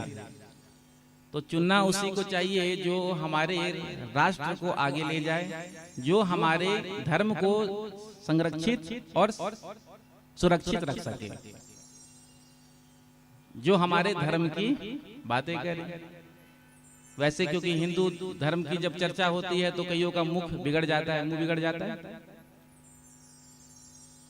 तो जब वोट देने जाओ तो विचार करो कि हम किसको चुन रहे हैं। प्रेम से कहो श्री राधे। आपका एक वोट आपका भविष्य तय करता है, और आपके भविष्य के साथ साथ आपके राष्ट्र का भी भविष्य वो तय करता है। अब बिजली पानी फ्री मिल रहा है, बटन दबा दिया, उसके बाद फिर तो 5 साल तो फिर पता चलता ही है। तो इसलिए राष्ट्र की सेवा भी हम सबको करनी है। कैसे? तो ये जो हम दो हमारे एक का वो जो चल रहा है उसको थोड़ा सा बदल करके। प्रेम से कहो श्री राधे। अब भाषण देने के लिए तो लोग कहते हैं कि 4-4 बच्चे पैदा करो। अभी एक बहन जी कह रही थी महाराष्ट्र में, और संतों ने भी आह्वान किया है कि इतने बच्चे पैदा करने चाहिए। तो भाई हम नहीं कहेंगे, लेकिन थोड़ा विचार करना चाहिए। हम दो हमारे एक से काम नहीं चलेगा। यदि आप चाहते हैं कि हमारा सनातन धर्म आगे अभी जैसा ऐसे ही रहे, सुरक्षित संरक्षित, तो फिर थोड़ा सा हम सबको विचार करना पड़ेगा। प्रेम से कहो श्री राधे। तो राष्ट्र के प्रति भी हम सबके अंदर प्रेम भावना होनी चाहिए। जो राष्ट्र की सेवा में समर्पित हमारे जवान हैं, सैनिक हैं, जो 24 घंटे बॉर्डर पर खड़े रहते हैं, चाहे ठंडी हो, चाहे गर्मी हो, चाहे बरसात हो, जो हमारे देश के सैनिक हैं, जवान हैं। जब युद्ध होता है तो क्या होता है आपने देखा ही, अभी भारत पाकिस्तान युद्ध हुआ, उसमें हमारे देश के भी कई सैनिक वीरगति को प्राप्त हुए। तो आज वो वहां पर डटे हैं, इसलिए हम यहाँ पर सुरक्षित हैं। अब यदि एक बेटा होगा तो कोई देश की सेवा में भेजेगा? सोचना। यदि 2-4 बच्चे होंगे तो एक, चलो पहले इसलिए तो 4-6 बच्चे होते थे, एक राष्ट्र की सेवा में लगा दिया, एक धर्म की सेवा में लगा दिया, एक तो संसार में लगा दिया, ऐसे चलता था। अब तो हम दो हमारे एक, तो धर्म की सेवा क्या होगी, राष्ट्र की सेवा क्या होगी, अपनी ही सेवा हो जाए, यही बहुत बड़ी बात है।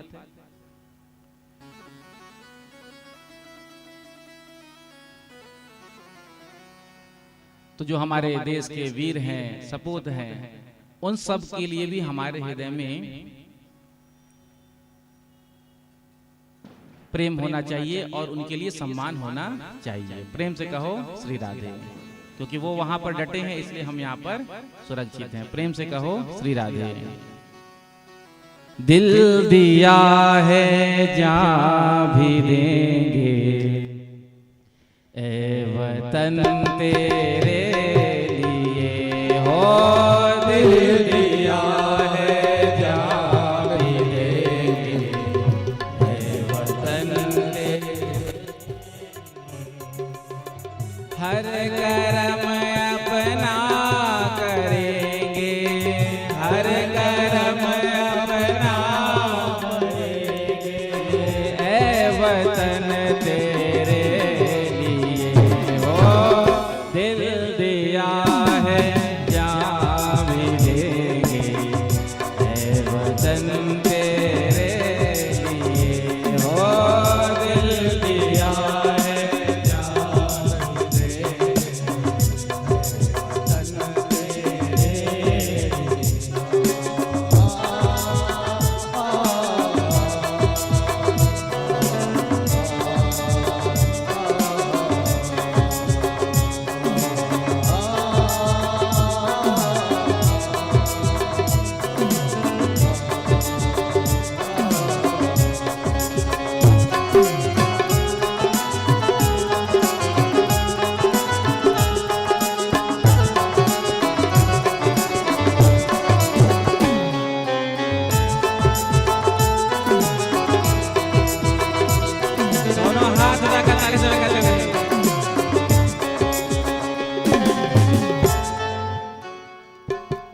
तू मेरा कर्मा, तू मेरा धर्मा, तू मेरा अभिमान है।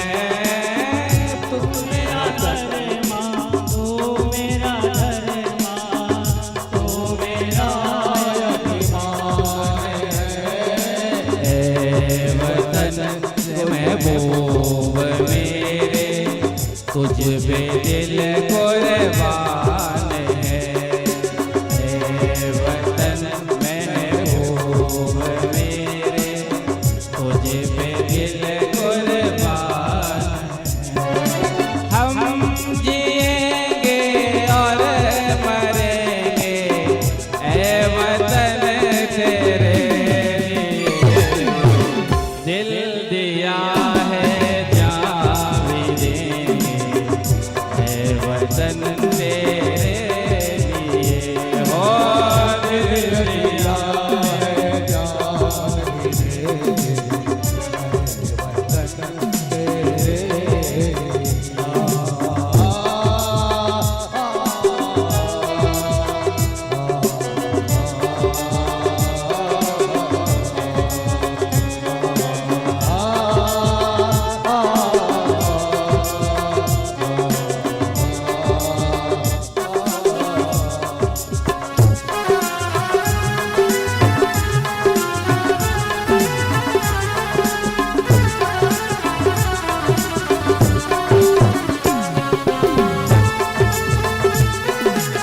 अंत में दोनों हाथ आकर कहना,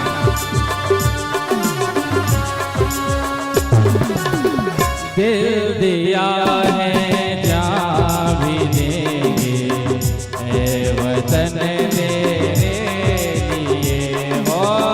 दिल दिया है जान भी देंगे, ए वतन तेरे हो। हर कर्म अपना करेंगे,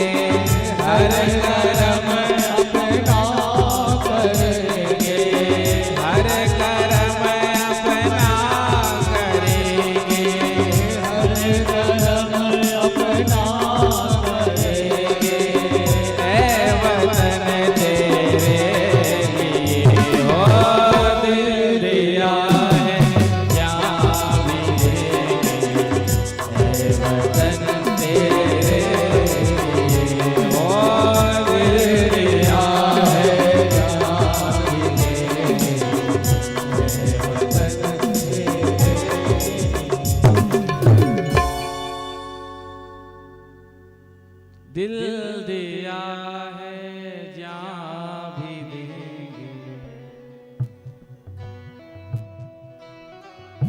माता जी का कहना ही क्या। वाह वाह, एक बार माता जी के लिए ताली से वाह। बहुत सुंदर आप कहती हैं। मैंने वो चैनल में आपका इंटरव्यू सुना कथा के प्रारंभ के पहले। तो राष्ट्र प्रेम हम सबके हृदय में होना चाहिए। दिल दिया है जहाँ भी देंगे ए वतन तेरे लिए। राष्ट्र सुरक्षित है तो हम सुरक्षित हैं। इसलिए राष्ट्र सेवा की भावना भी हम सबके अंदर होना चाहिए और युवा पीढ़ी के अंदर होना चाहिए और हमारे बच्चों के अंदर भी होना चाहिए। तो ब्रजभूमि की महिमा का वर्णन किया, वृंदावन धाम की महिमा का वर्णन किया। श्री सुखदेव जी महाराज कहते हैं भगवान ने ब्रह्मा जी के अभिमान को तोड़ा। कैसे? नई सृष्टि करके। उतने ही ग्वाल बाल बछड़ाओं को भगवान ने बनाया था, तो ब्रह्मा जी के अभिमान को तोड़ दिया। इंद्र के अभिमान को तोड़ा, अभी आपने कथा सुनी। अब अभिमान हो गया था कामदेव को। कामदेव ने सोचा कि मैंने ब्रह्मा जी को सरस्वती जी के पीछे तोड़ा दिया, भगवान भोलेनाथ को मोहिनी भगवान के पीछे भगा दिया, नारद जी को सुंदर की जगह बंदर बनवा दिया। विश्व मोहिनी के चक्कर में पड़ गए थे ना। तो अभिमान हो गया कि तीनों लोकों में मुझसे कोई लड़ने वाला अब बचा ही नहीं है। तो भगवान श्री कृष्ण ने कामदेव के अहंकार को दूर करने के लिए, अभिमान को नष्ट करने के लिए श्री महारास लीला को किया है। ये जो महाराज की लीला है ना, ये काम लीला नहीं है, ये श्याम लीला है। जीवात्मा और परमात्मा के मिलन की लीला का नाम है महारास। प्रेम से कहो श्री राधे। तो जब महाराज का प्रारंभ कर रहे हैं, कितना सुंदर सुखदेव जी कहते हैं, भगवान पिता रात्रि शरदोत्फुल्ल मल्लिका विचरन्तुं मनश्चक्रे योग मायामुपाश्रिता। जब महाराज का प्रारंभ कर रहे हैं सुखदेव जी, तो सबसे पहले कहते हैं भगवान पिता रात्रि। सबसे पहला शब्द का उच्चारण किया भगवान, और भगवान कहकर मानो सारी शंकाओं का समाधान कर दिया। क्योंकि भगवान क्या नहीं कर सकते? कर्तुम अकर्तुम अन्यथा कर्तुम सर्व समर्थ ईश्वर। भगवान सर्व सामर्थ्यवान है। समर्थ नहीं कहूं दोष गोसाई, रवि पावक सुर सरिकी नहीं। सामर्थ्यवान को दोष नहीं लगता है। तो मानो भगवान शब्द कह करके शंकाओं का समाधान कर दिया, क्योंकि भगवान तो कुछ भी कर सकते हैं। दूसरी बात, ये गोपी कौन है? ये गोपी कोई साधारण जीव नहीं है। गोपी किसे कहते हैं? गोपी भाव का नाम है। ऐसा नहीं है कि देवियां ही गोपी होती हैं, स्त्रियां ही गोपी होती हैं, पुरुष भी गोपी भाव में रहते हैं। आपने वृंदावन में देखा होगा कई पुरुषों को जो गोपी वेश धारण करके रहते हैं। तो गोपी भाव का नाम है। गोपी कहते किसे हैं? गोभिये इंद्रिये कृष्ण रसम पिबति इति गोपी, जो प्रत्येक इंद्रियों से कृष्ण रस का पान करे। हम भी गोपी हो सकते हैं। कब? जब हम प्रत्येक इंद्रियों से कृष्ण रस का पान करेंगे, आंखों से प्रभु का दर्शन करेंगे, वाणी से उनकी लीलाओं का गान करेंगे और अपने कानों से प्रभु की कथा का श्रवण करेंगे। और ये गोपियां जो है वो कोई साधारण थोड़ी है। पूर्व जन्मों में इन्होंने तप किया है, तब जाकर के गोपियां बन करके आई हैं। गर्ग संगीता में गोपियों के कई प्रकार बताए हैं। साधन सिद्धा मुनि रूपा, ये सब गोपियां हैं। जब भगवान श्री राम मिथिला में गए थे, जब संतों ने दर्शन किया था, तो संतों के मन में भी भाव आया था कितने सुंदर प्रभु हैं, हमसे भी मिलन होता। तो वो सब भी महात्मा तप किए और तप के प्रभाव से वो गोपियां बनी। तो गोपी बनना ये बहुत ऊंचे क्लास की बात है। आजकल लोग बड़ा बेढंगा अर्थ कर देते हैं रास का, और इंडस्ट्री वाले बॉलीवुड वाले तो कहना ही क्या, एक प्रस्तुत कर जहां 4 कन्या हो, एक पुरुष मिल जाए तो फिर बोलचाल में कह देते हैं ना रास रच रहा है। ये रास कोई साधारण शब्द नहीं है। ये रास की जो भूमिका है, रास की जो ये लीला है, ये आसानी से नहीं मिलती। और ये तो ब्रज के बाहर कहने वाली लीला भी नहीं है। रास में प्रवेश किसको मिलता है? उसके लिए 7 सोपान चढ़ना पड़ता है, तब जाकर के रास में प्रवेश मिलता है। प्रथम सुमिरे भागवत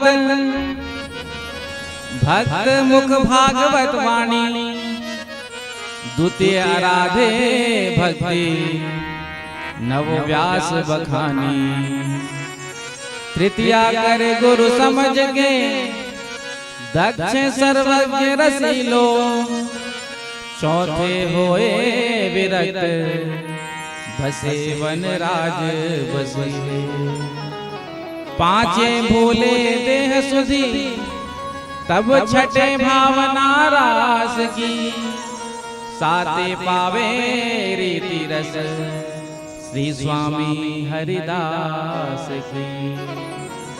3 सोपानों को चढ़ना पड़ता है, उसके बाद रास में प्रवेश मिलता है। प्रथम सुमिरे भागवत, भागवत सुनने सबसे पहले किसके मुख से? भगवत मुख भगवत वाणी। ऐसे ही किसी अधिकारी से आप सुनेंगे तो आपको समझ में नहीं आएगा। ठीक है, टाइम पास तो हो जाएगा, लेकिन गुरु परंपरा से जिसको प्राप्त है, परंपरा का भी एक महत्व होता है। तो अनधिकारी श्रोता वक्ता से यदि आप कथा श्रवण करेंगे तो वो प्रेम, वो भाव आपके अंदर नहीं आएगा। क्योंकि आजकल तो पता ही नहीं चलता है, आप जानते ही हैं, देख ही रहे हैं क्या समय चल रहा है। जिनको कथा नहीं भी कहना चाहिए वो भी कथा कह रहे हैं। 3-3 महीने में कथा पढ़ लेते हैं, कथा सीख लेते हैं और कथा कर रहे हैं। अब जिसको अर्थ स्वयं नहीं मालूम होगा तो फिर वो अर्थ का तो अनर्थ ही करेगा।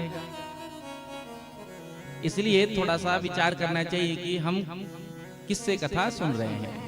अब जिसको भागवत के एक श्लोक का ज्ञान नहीं है, हम उसी से कथा सुनेंगे तो हमको क्या ज्ञान होगा? और फिर कहते हैं कि श्लोक से क्या, हम तो श्लोक की बात नहीं करते, हम तो उस श्लोक की बात करते हैं। श्लोकों से क्या लेना देना, हम तो उस श्लोक की कथा सुनाते हैं, उस श्लोक की बात करते हैं। तो अधिकारी वक्ता से कथा श्रवण करना चाहिए जो भगवान का भक्त है, वैष्णव हो। देखो, जब भक्त के मुख से वाणी निकलता है ना, शब्द निकलता है ना, तो हृदय को स्पर्श करता है, सीधे दिल तक वो बात पहुंचती है। जो बात दिल से निकलती है वो दिल तक पहुंचती है, और जो केवल वाणी से निकलेगी तो फिर वो केवल कान तक ही सीमित रह जाएगी। आपने भी अनुभव किया होगा, आप सब 17 वर्षों से कथा श्रवण कर रहे हैं, आपको भी अनुभव है। और यहाँ तो सब माताएं हमारी शिक्षिकाएं जो सबको शिक्षा भी देती हैं, तो आपको भी पता ही है, आपको भी ज्ञान है। तो भागवत कथा किससे सुने? किसी भक्त से। उसके बाद दूसरा कहते हैं, द्वितीय आराधे भक्ति व्यास नवभाति बखानी। जो वेद व्यास जी ने नवधा भक्ति का वर्णन किया, कल आप परसों श्रवण किया था आपने, श्रवणम कीर्तनम विष्णु स्मरणम पाद सेवनम, तद अनुसार हमारा जीवन हो। तीसरा, तृतीय करे गुरु समझी। तीसरा, जब हम गुरु बनाए तो सोच समझ करके बनाए, क्योंकि गुरु कैसा होना चाहिए? गुरु ऐसा होना चाहिए जो परमात्मा से संबंध करा दे। क्योंकि आजकल का समय है तो आप देख ही रहे हैं, गलियन गलियन गुरु फिरे, हमसे दीक्षा ले, स्वर्ग जाओ चाहे नरक में, धोती लिफाफा दो। तो आप तो देख ही रहे हैं आजकल स्कॉल पर भी चलता रहता है, जिनको गुरु दीक्षा लेना हो तो संपर्क करें इस नंबर पर। तो आजकल तो जगह जगह गुरु डोल ही रहे हैं। अब ऐसे ही किसी अनधिकारी गुरु को आपने अपना गुरु बना लिया तो फिर 2-4 महीने के बाद शिष्य भी प्रार्थना ही करते हैं। शिष्य भी प्रार्थना ही करते हैं, क्या कहते हैं? भलो भयो गुरु चले गए, दिल में पड़ गई चैन, हर छठे महीने आए के धोती लिफाफा लीन। अच्छा हुआ जो गुरु जी महाराज हर 6 महीने पे आ जाते थे, अब गुरुदेव आए हैं तो लिफाफा और धोती गमछा तो देना ही होगा। तो अनाधिकारी गुरु को भी ना बनाए। प्रेम से कहो श्री राधे। गुरु में वो सामर्थ्य होना चाहिए जो आपके हृदय के अंधकार को नष्ट करके उसमें ज्ञान का प्रकाश कर दे, जो आपका संबंध परमात्मा से कर दे। तो तृतीय करे गुरु समझिए, दक्ष हो, सर्वज्ञ हो, रसील हो, जो रसिक हो। रसिक संतों का यदि आपको सानिध्य मिले तो फिर कहना ही क्या। जो रसिक संत होते हैं उनका दर्शन मात्र से रोम प्रफुल्लित हो जाता है, मन आनंदित हो जाता है। अभी हम 20 तारीख को बरसाना धाम गए थे। सरिता दीदी ने कहा था कि प्रार्थना कर लेना, कथा निर्विघ्न संपन्न हो। कहा तो था बिहारी जी से, मैंने कहा बिहारी जी तो करते ही हैं, बिहारी जी वृंदावन में हम रहते हैं तो हमारा रोज का नियम है संध्या में बिहारी जी का दर्शन करते हैं। तो 21 को निकलना था तो सोचा राधा रानी का भी दर्शन कर दे, अर्जी लगा दे कि हमारा यह जो आयोजन है निर्विघ्न रूप से सफल हो। तो राधा रानी जी का दर्शन करके हम नीचे आ गए। कुछ और हमारे साथ में भक्त थे, वो तो ऊपर ही रह गए, बढ़िया आरती का दर्शन प्राप्त हुआ। तो वो ऊपर रह गए, हम नीचे आ गए। अब हमने सोचा कि अब इंतजार करने से अच्छा है कि पास में ही बाबा जी की कुटिया है, संत श्री रसिक संत पूज्य श्री विनोद बाबा, आपने दर्शन किया होगा, अद्भुत संत हैं। तो हम पहुंच गए उनकी कुटिया में। सत्संग चल रहा था, समय भी था उनका दर्शन का। अब वो तो कुटिया पहले से ही भक्तों से भरी हुई थी और दास का स्वभाव है कि कहीं भी जाता है तो पीछे ही खड़ा रहता है या बैठता है, आगे जाने का प्रयास नहीं करता है।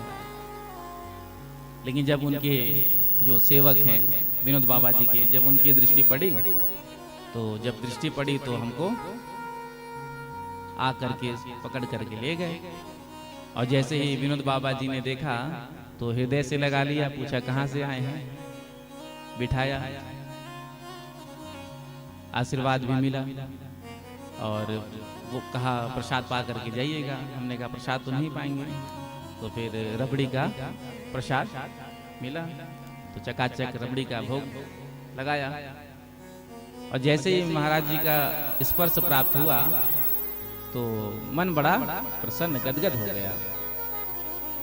तो रसिक संत का यदि सानिध्य मिल जाए, यदि वो गुरु के रूप में हमारे जीवन में आ जाए तो फिर कहना ही क्या। देखो जो संसार में फंसे हैं, हम सब तो संसार में ही फंसे हैं।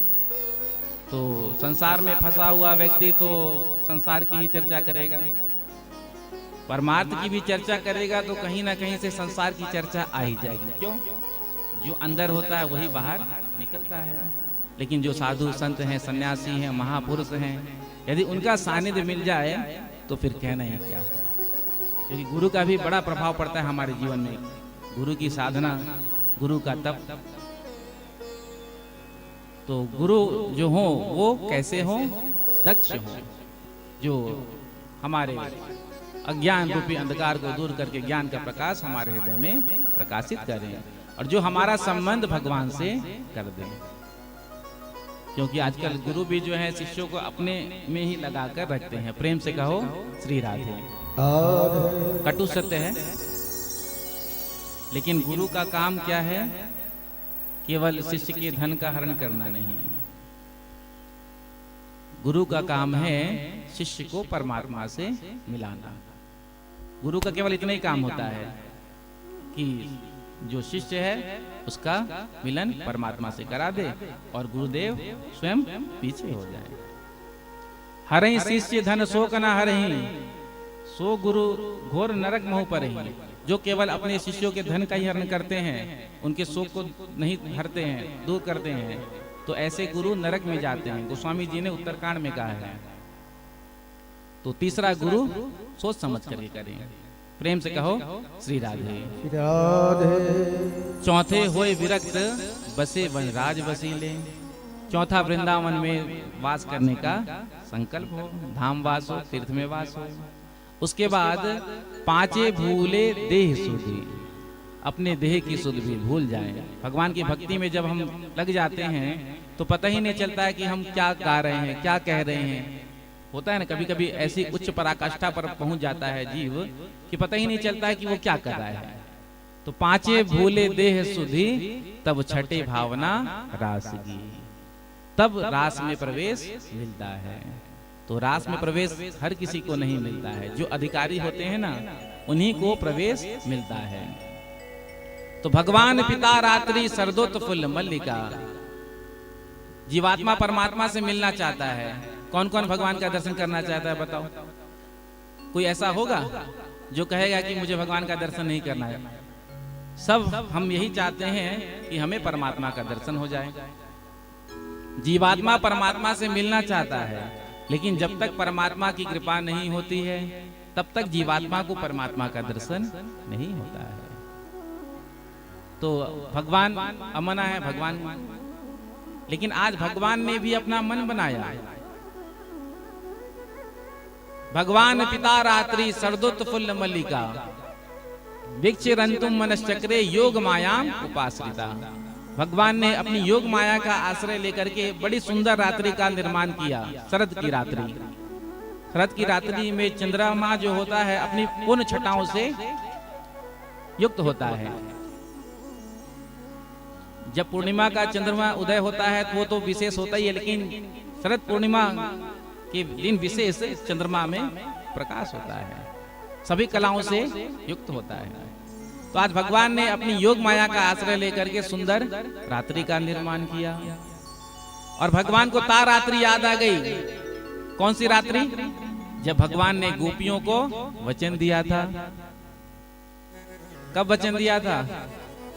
जब वस्त्र का हरण किया था। वस्त्र का हरण किया था ना ठाकुर जी ने गोपियों का, और गोपियों को वचन दिया था कि आगामी शरद की रात्रि को तुम मेरे रसमय स्वरूप का दर्शन करोगी। तो आज भगवान को वो रात्रि याद आ गई। तो आज भगवान ने स्वयं से अपना श्रृंगार किया और सीधे यमुना के तट पर पहुंच गए। और यमुना के तट पर पहुंच करके आज भगवान ने अपना पीतांबर निकाला और यमुना के बालुका में रेत में बिछा दिया। और यमुना के रेत में बिछा करके आज बंसी को पधराया। और बंसी को पधराने के बाद आज भगवान ने बंसी से प्रार्थना की।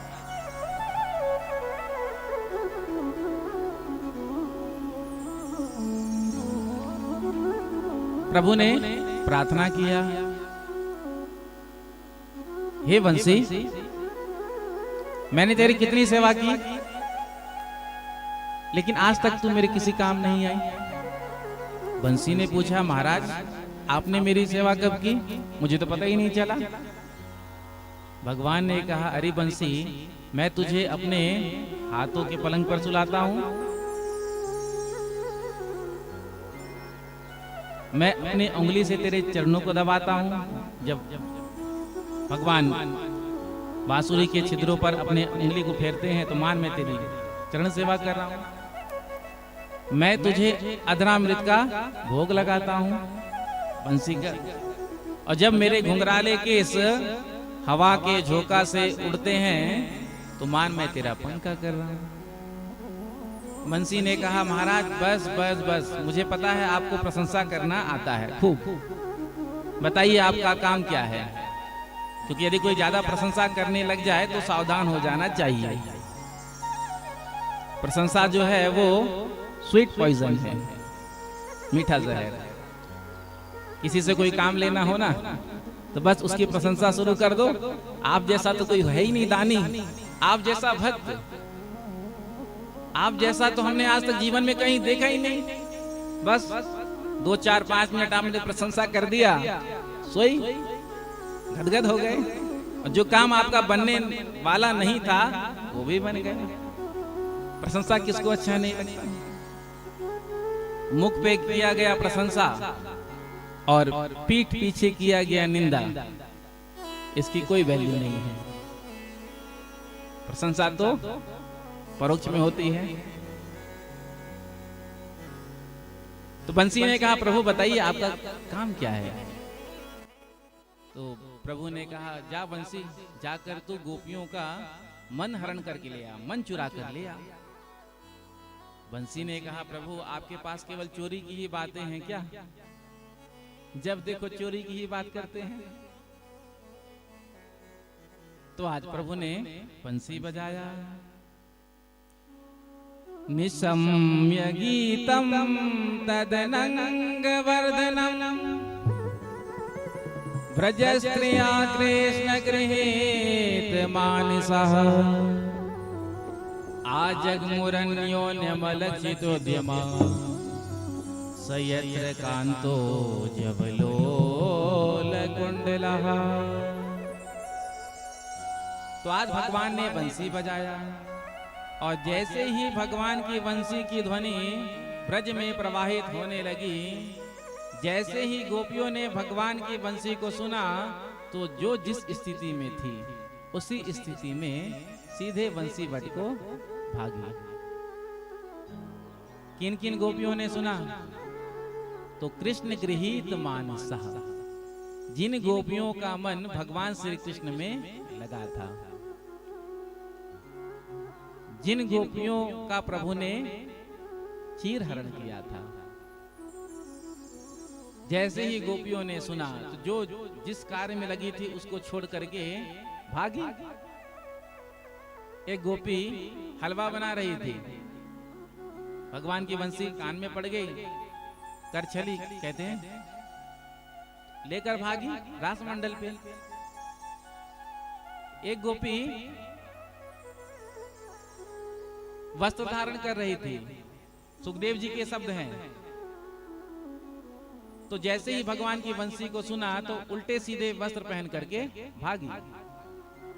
एक गोपी श्रृंगार कर रही थी, कान का लटका रही थी, एक कान में ही लटकाया था, इतने में ही भगवान की बंसी को सुना और ऐसे ही भागी। एक गोपी लिपापोती कर रही थी, प्रेम से कहो श्री राधे। श्री राधे। पहले घर के आंगन में माताएं गाय के गोबर से लिपती थी ना, लेकिन अब चेहरे पर खूब लिपापोती होती है। प्रेम से कहो श्री राधे। तो एक गोपी कपोल पर क्रीम लगा रही थी। अब एक कपोल पर क्रीम लगाया तो मिलाना भी चाहिए था, लेकिन इतने में ही भगवान की बंसी की ध्वनि को सुन लिया, और जैसे ही सुना तो क्रीम लगाकर ही भागी। एक गोपी अपने स्वामी जी को भोजन देने जा रही थी, इतने में ही भगवान की बंसी सुनाई दे गई। जैसे ही सुना तो वैसे ही भागी।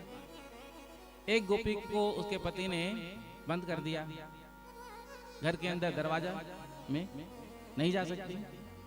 अब वो गोपी ने अपने नेत्र को बंद किया और आज विचार करती हैं कि जो गोपियां गई हैं उनको तो भगवान का साक्षात्कार होगा, दर्शन होगा, लेकिन मैं तो आज वहीं रह गई इस शरीर के चलते। तो आज उसका आत्मा वहां पहुंच गया। तो 10 गोपियों के बारे में वर्णन किया गया है। जैसे हम संसार में कहते हैं ना, 10 काम छोड़ करके एक काम करना चाहिए। जैसे ही गोपियां आई हैं, भगवान ने स्वागत किया, कितना सुंदर कहते हैं, स्वागतम वो महाभागः प्रियम किम करवाणि वा व्रजस्यानामयं कच्चित् भ्रूतागमन कारणम। हे महाभाग गोपियों, आपका स्वागत है। स्वागतम वो महाभागा। ऐसा मैं क्या करूं जो तुम सबको प्रिय लगे। प्रियम किम करवाणी वा। पहले तो भगवान ने स्वागत किया और उसके बाद क्या कहा, भ्रूतागमन कारणम। इतनी रात्रि में देवियां आप सब यहाँ क्यों आई हैं? अब तो मानो गोपियों का सारा मनोरथ ही भंग हो गया। गोपियां तो बड़े प्रेम में, बड़े उत्साह में, भाव से आई कि आज प्रभु का साक्षात्कार होगा, मिलन होगा। लेकिन प्रभु ने क्या कहा, भ्रूतागमन कारणम। यहाँ तुम क्यों आई हो? ये तो वही बात हो गया जैसे कि पंडित जी को किसी ने निमंत्रण दिया, पंडित जी कल 12 बजे आप हमारे यहाँ कर भोजन प्रसाद ग्रहण करेंगे, कल का न्योता है आपका। अब पंडित जी सुबह सुबह खाने वाले, 8 बजे भोजन करने वाले। लेकिन पंडित जी ने सोचा यदि 8 बजे घर में भोजन कर लूंगा तो जजमान के यहाँ क्या खाऊंगा। तो पंडित जी कुछ नहीं खाए, 12 बजे का जजमान के यहाँ जा करके भोजन करूंगा। जैसे ही 12 बजा पंडित जी पहुंच गए जजमान के यहाँ और जा करके डोर बेल बजाया। जजमान ने डोर खोला, दरवाजा खोला और पंडित जी को प्रणाम करके पूछा, पंडित जी कैसे आना हुआ आपका? तो सोचो पंडित जी पर क्या बीतेगी। अरे कल इन्होंने आकर के घर पर हमको निमंत्रण दिया कि कल 12 बजे आकर के आप भोजन प्रसाद ग्रहण करिएगा, कल का न्योता आपका है। और जब हम आए हैं तो जजमान पूछ रहे हैं कि पंडित जी आप यहाँ कैसे? तो वही स्थिति गोपियों की। भगवान ने बंसी में गोपियों का नाम लिया, मानो जिन जिन गोपियों का नाम लिया वही गोपियां आई। और जब गोपियां आ गई हैं तो भगवान पूछ रहे हैं कि यहाँ तुम क्यों आई हो? भ्रूतागमन कारणम। अच्छा, शरद की रात्रि का दर्शन करने के लिए आई हो। देखो कितना सुंदर रात्रि है, चारों तरफ चंपा, चमेली, जूही के पुष्प खिल रहे हैं, कितना सुगंधित वातावरण है। दर्शन कर लिया तो अब वापस चली जाओ। देखो देवियों, रात्रि में स्त्रियों का घर से बाहर रहना ठीक नहीं है। वैसे भी जंगल वाली बात है, अनेक हिंसक पशु घूमते हैं। जब भगवान ने कहा शरद रात्रि का दर्शन करने आई हो तो गोपियों ने सिर हिला दिया, नहीं। अच्छा, घर में महाभारत करके घर छोड़ कर आ गई क्या? जरूर पति से खटपट हुआ होगा। तो भगवान ने पातिव्रत धर्म का वर्णन शुरू किया करना। देखो देवियों, पति कैसा भी क्यों ना हो, लेकिन पत्नी का धर्म है कि वो अपने पति की निष्काम भाव से सेवा करे। ये नहीं कि आज कोई ज्वेलरी खरीदानी है, कान का खरीदाना है, कि हार खरीदाना है तो पति के चरण दबाए जा रहे हैं। हाँ, आजकल पत्नियां पति की सेवा कब करती है? जब कोई डिमांड होता है। पति भी समझ जाते हैं आज सूर्य कहां से निकल गया। तो यदि ज्यादा सेवा होने लग जाए ना, सावधान हो जाना चाहिए। तो भगवान कहते हैं निष्काम भाव से अपने पति और पति के जो पुत्र बंधु बांधव है उनका सेवा करना चाहिए। गोपियों ने सिर हिला दिया कि पति से भी महाभारत नहीं हुआ है, खटपट घर में नहीं हुआ है। तो भगवान ने कहा अच्छा, मुझसे मिलने आई हो। आज भगवान गोपियों के मुख से उनका प्रेम प्रकट कराना चाहते हैं। मुझसे मिलने आई हो, मिल लिया, अब वापस चली जाओ। इधर गोपियों ने आपस में विचार किया और एक दूसरे से कहा कि हम जब से आई हैं तब से ये पूछ रहे हैं क्यों आई हो, वापस चली जाओ, लौट जाओ। यदि हमने इनको उत्तर नहीं दिया तो ये ऐसे ही प्रश्न करते रहेंगे। एक तो हम प्रवचन सुनने के मूड में नहीं है, प्रेम से कहो श्री राधे। प्रवचन आदि जो है किसी को जबरदस्ती बिठाकर नहीं सुनाया जाता कि तुमको सुनना ही पड़ेगा। यदि वो बैठा भी है तो सुनेगा नहीं, क्यों? उसका मन ही नहीं है। एक तो हम प्रवचन सुनने के मूड में नहीं है और ये महाराज प्रवचन दिए जा रहे हैं। दूसरा, इनको प्रवचन देने का अधिकार भी नहीं है। तो आज गोपियां आपस में वार्तालाप करते जा रही हैं और अपने चरण के अंगूठे से गड्ढा खोदते जा रही हैं। भगवान ने 10 श्लोकों में पूछा था कि तुम यहाँ क्यों आई हो। भगवान ने ये गोपियों ने 11 श्लोकों में उत्तर दिया। तो आज गोपियां कितना सुंदर कहती हैं, मैवं विभोर्हति भवान गदितुं निशंसं संत्यज्य सर्व विषयांस्तव पादमूलम् भक्ता भजस्व दुर्भग्रमात्यजस्मान् देवो यथादि पुरुषो भजते मुमुक्षुन्। हे प्रभु, आज हम अपना घर संसार पुत्र पति परिवार सबको छोड़कर आपकी शरण में आ गए हैं। यदि आज आपने हमको स्वीकार नहीं किया तो हम यहीं गड्ढा खोद करके आत्महत्या कर लेंगे, लेकिन वापस जाने वाले नहीं। आपने पातिव्रत धर्म का उपदेश दिया, प्रेम से कहो श्री राधे। तो हम आपसे एक प्रश्न करती हैं, आप उत्तर दीजिए।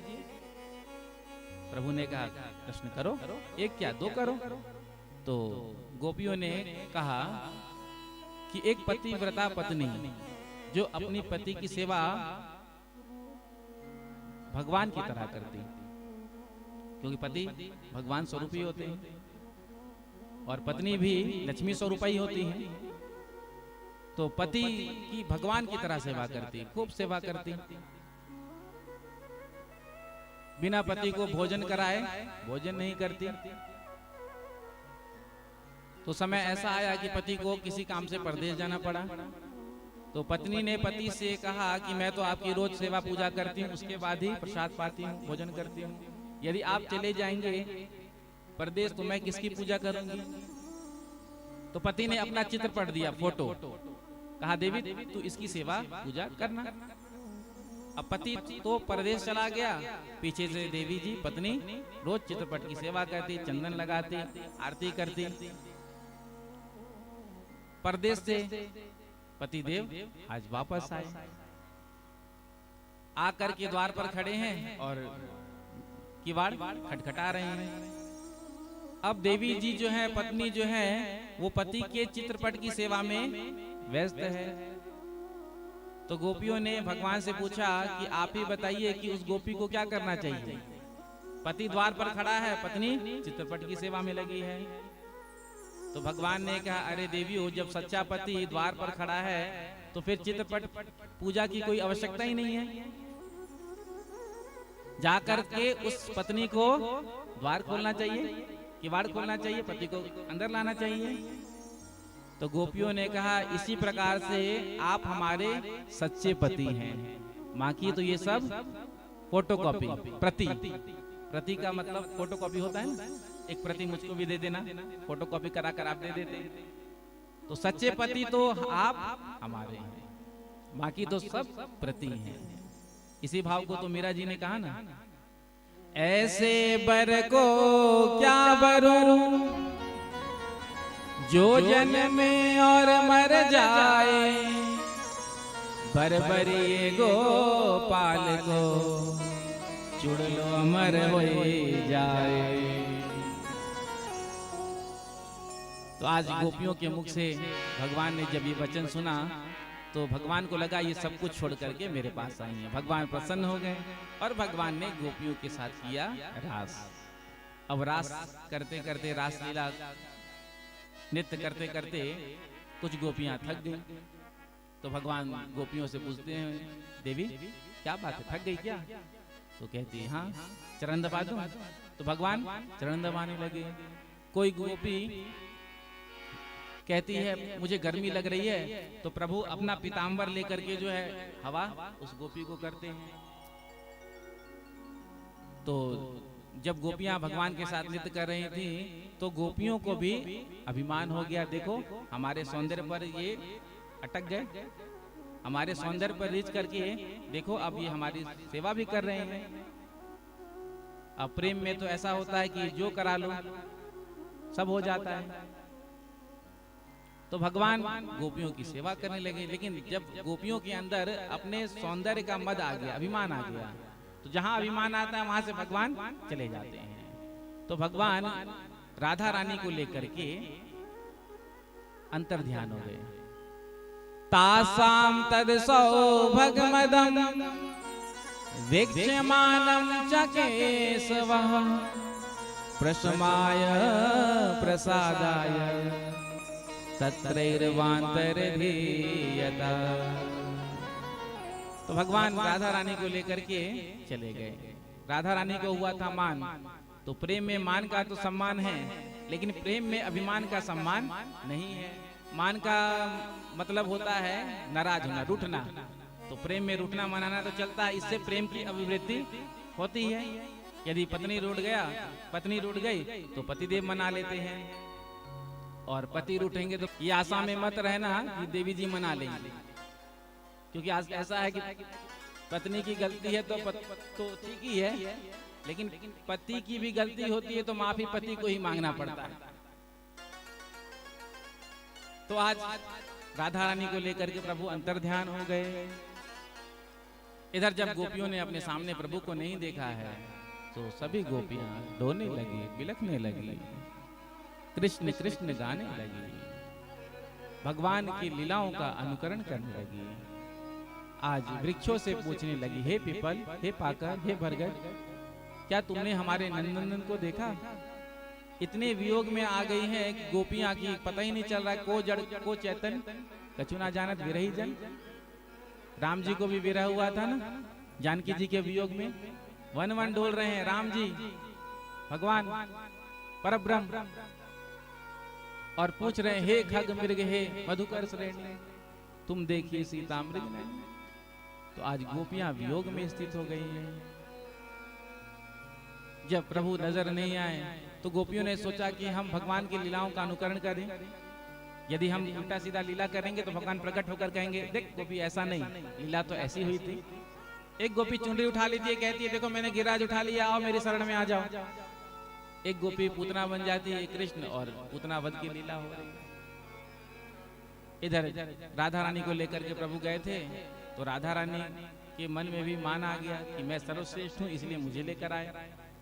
तो राधा रानी ने प्रभु से कहा, प्रभु अब मुझसे एक कदम भी चला नहीं जाएगा, यदि आपको मुझे अपने साथ लेकर के चलना है तो मुझे कंधे पर बिठा कर ले चलिए। भगवान श्री कृष्ण किशोरी जी के चरणों में झुक गए, कहा देवी बैठो। जैसे ही राधा रानी ने अपने चरणों को उठाया कंधे पर बैठने के लिए, वहां से भगवान अंतर्ध्यान हो गए, गायब हो गए। और जो प्रभु को देखा नहीं तो पछाड़ खाकर भूमि में गिर गए, और मुख से क्या निकला, हा नाथ रमन प्रेष्ठा क्वासी क्वासी महाभुज दास्यास्ते कृपणाया में सखे दर्शाय सन्निधम। हे नाथ, हे रमण, हमको छोड़कर कहाँ चले गए? पीछे से गोपियां भी भगवान को ढूंढते हुए आ रही थी।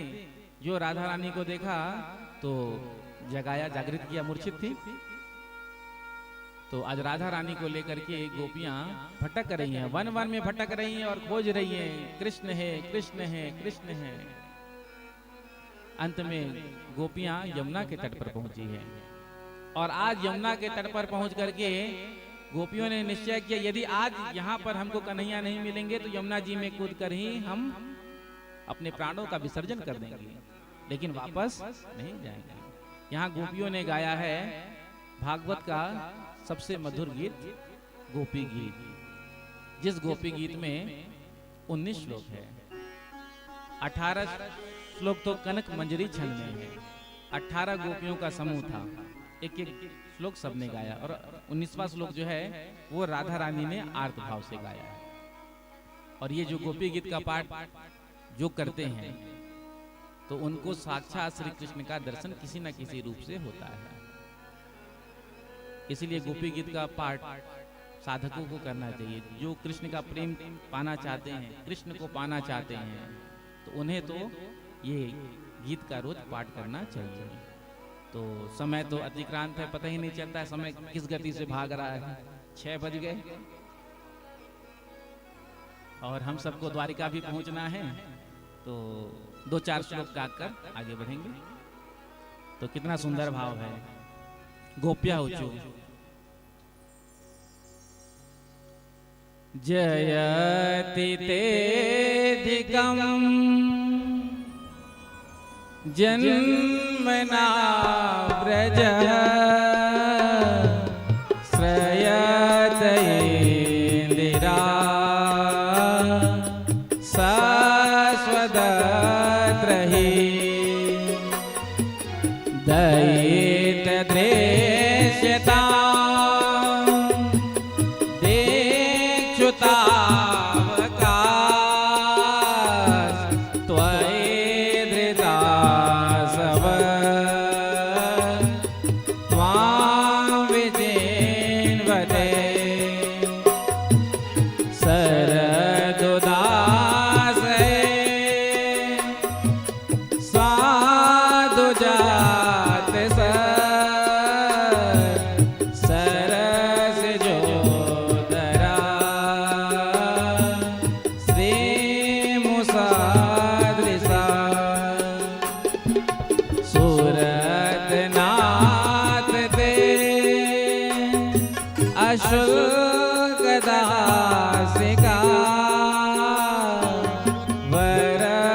गोपियां रोती भी जा रही हैं और गाती भी जा रही हैं।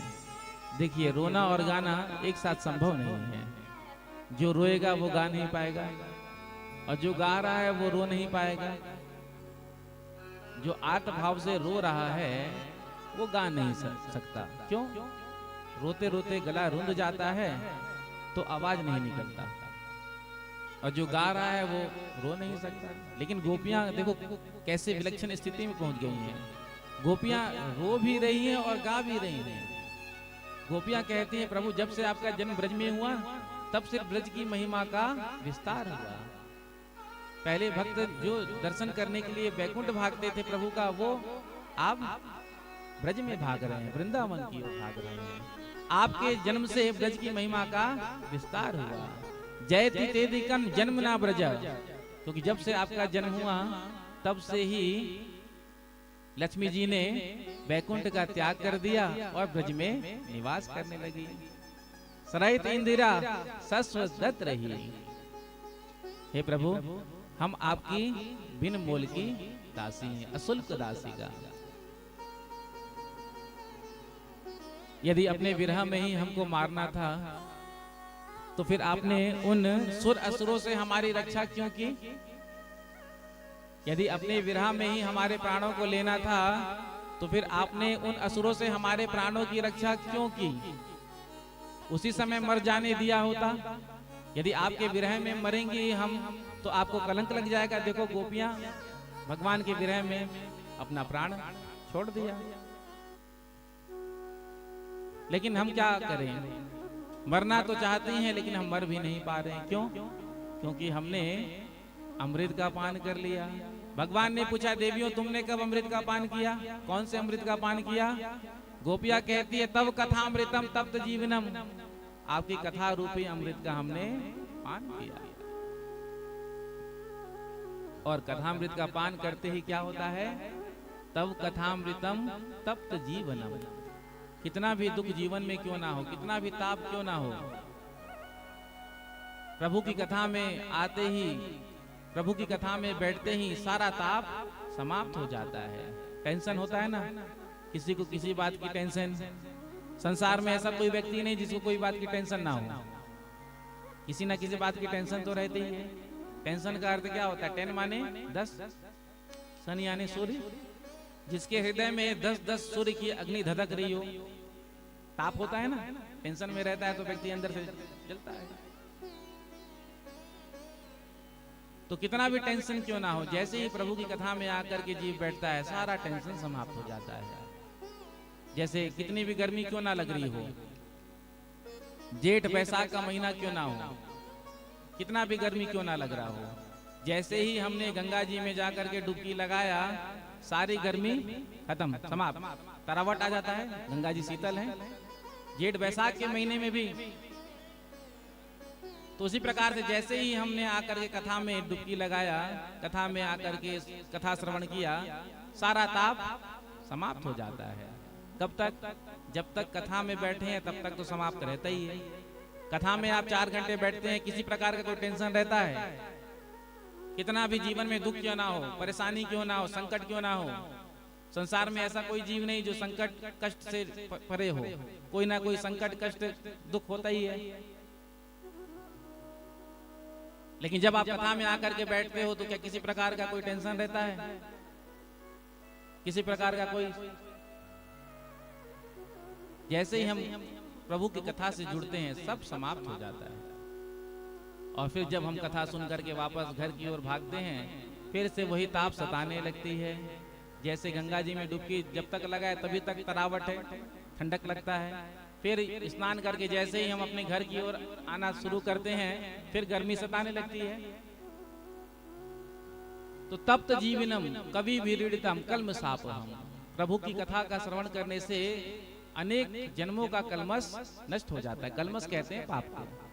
कथा सुनते ही श्रवण मंगलम, जैसे ही जीव कथा सुनता है तो जीवन मंगलमय हो जाता है। और जो कथा सुनाते हैं, गोपिया कहती हैं इस पृथ्वी लोक में सबसे बड़ा दानी तो वो है जो आपकी कथा का दान करता है। जिसने आपकी कथा को सुना दिया उसने कथा के माध्यम से भगवान को आपके हृदय में विराजमान कर दिया। तो संसार में सबसे बड़ा दानी तो वही है जो आपकी कथा का दान करते हैं। प्रभु दर्शन दीजिए। गोपियां गा रही हैं, इति गोप्यः प्रगायन्त्यः प्रलपन्त्यस्य चेत्रधा रुरुदुषो स्वरम राजन कृष्ण दर्शन लालसा। जैसे ही गोपियों ने गोपी गीत गाया, भगवान कहीं गए थोड़ी थे, भगवान तो रास मंडल में ही थे। किसी गोपी का चुनरी ले लिया और उसको ओढ़ करके ही वहीं विराजमान थे। तो भगवान प्रकट हो गए। तासामाविर भुचारी स्मयमान मुखाम्बुजः पीतांबर दरास रघवी साक्षान मनमथा। आज प्रभु का सौंदर्य करोड़ों कामदेव को लज्जित करने वाला था। इतना प्रभु का सौंदर्य था, अंग अंग से कांति टपक रहा था। जो गोपियों ने देखा, कोई गोपी जाकर चरणों में गिर गई, किसी ने जाकर के अपने भुजाओं से लगा लिया, किसी ने टेढ़ी निगाहों से देखा और किसी ने अपने नेत्र द्वार के द्वारा प्रभु को अपने हृदय में बिठाया और अपने केवाड़ रूपी नेत्र को बंद कर लिया। भगवान ने आज गोपियों को दर्शन दिया। गोपियों ने भगवान से पूछा, संसार में 3 प्रकार के लोग होते हैं।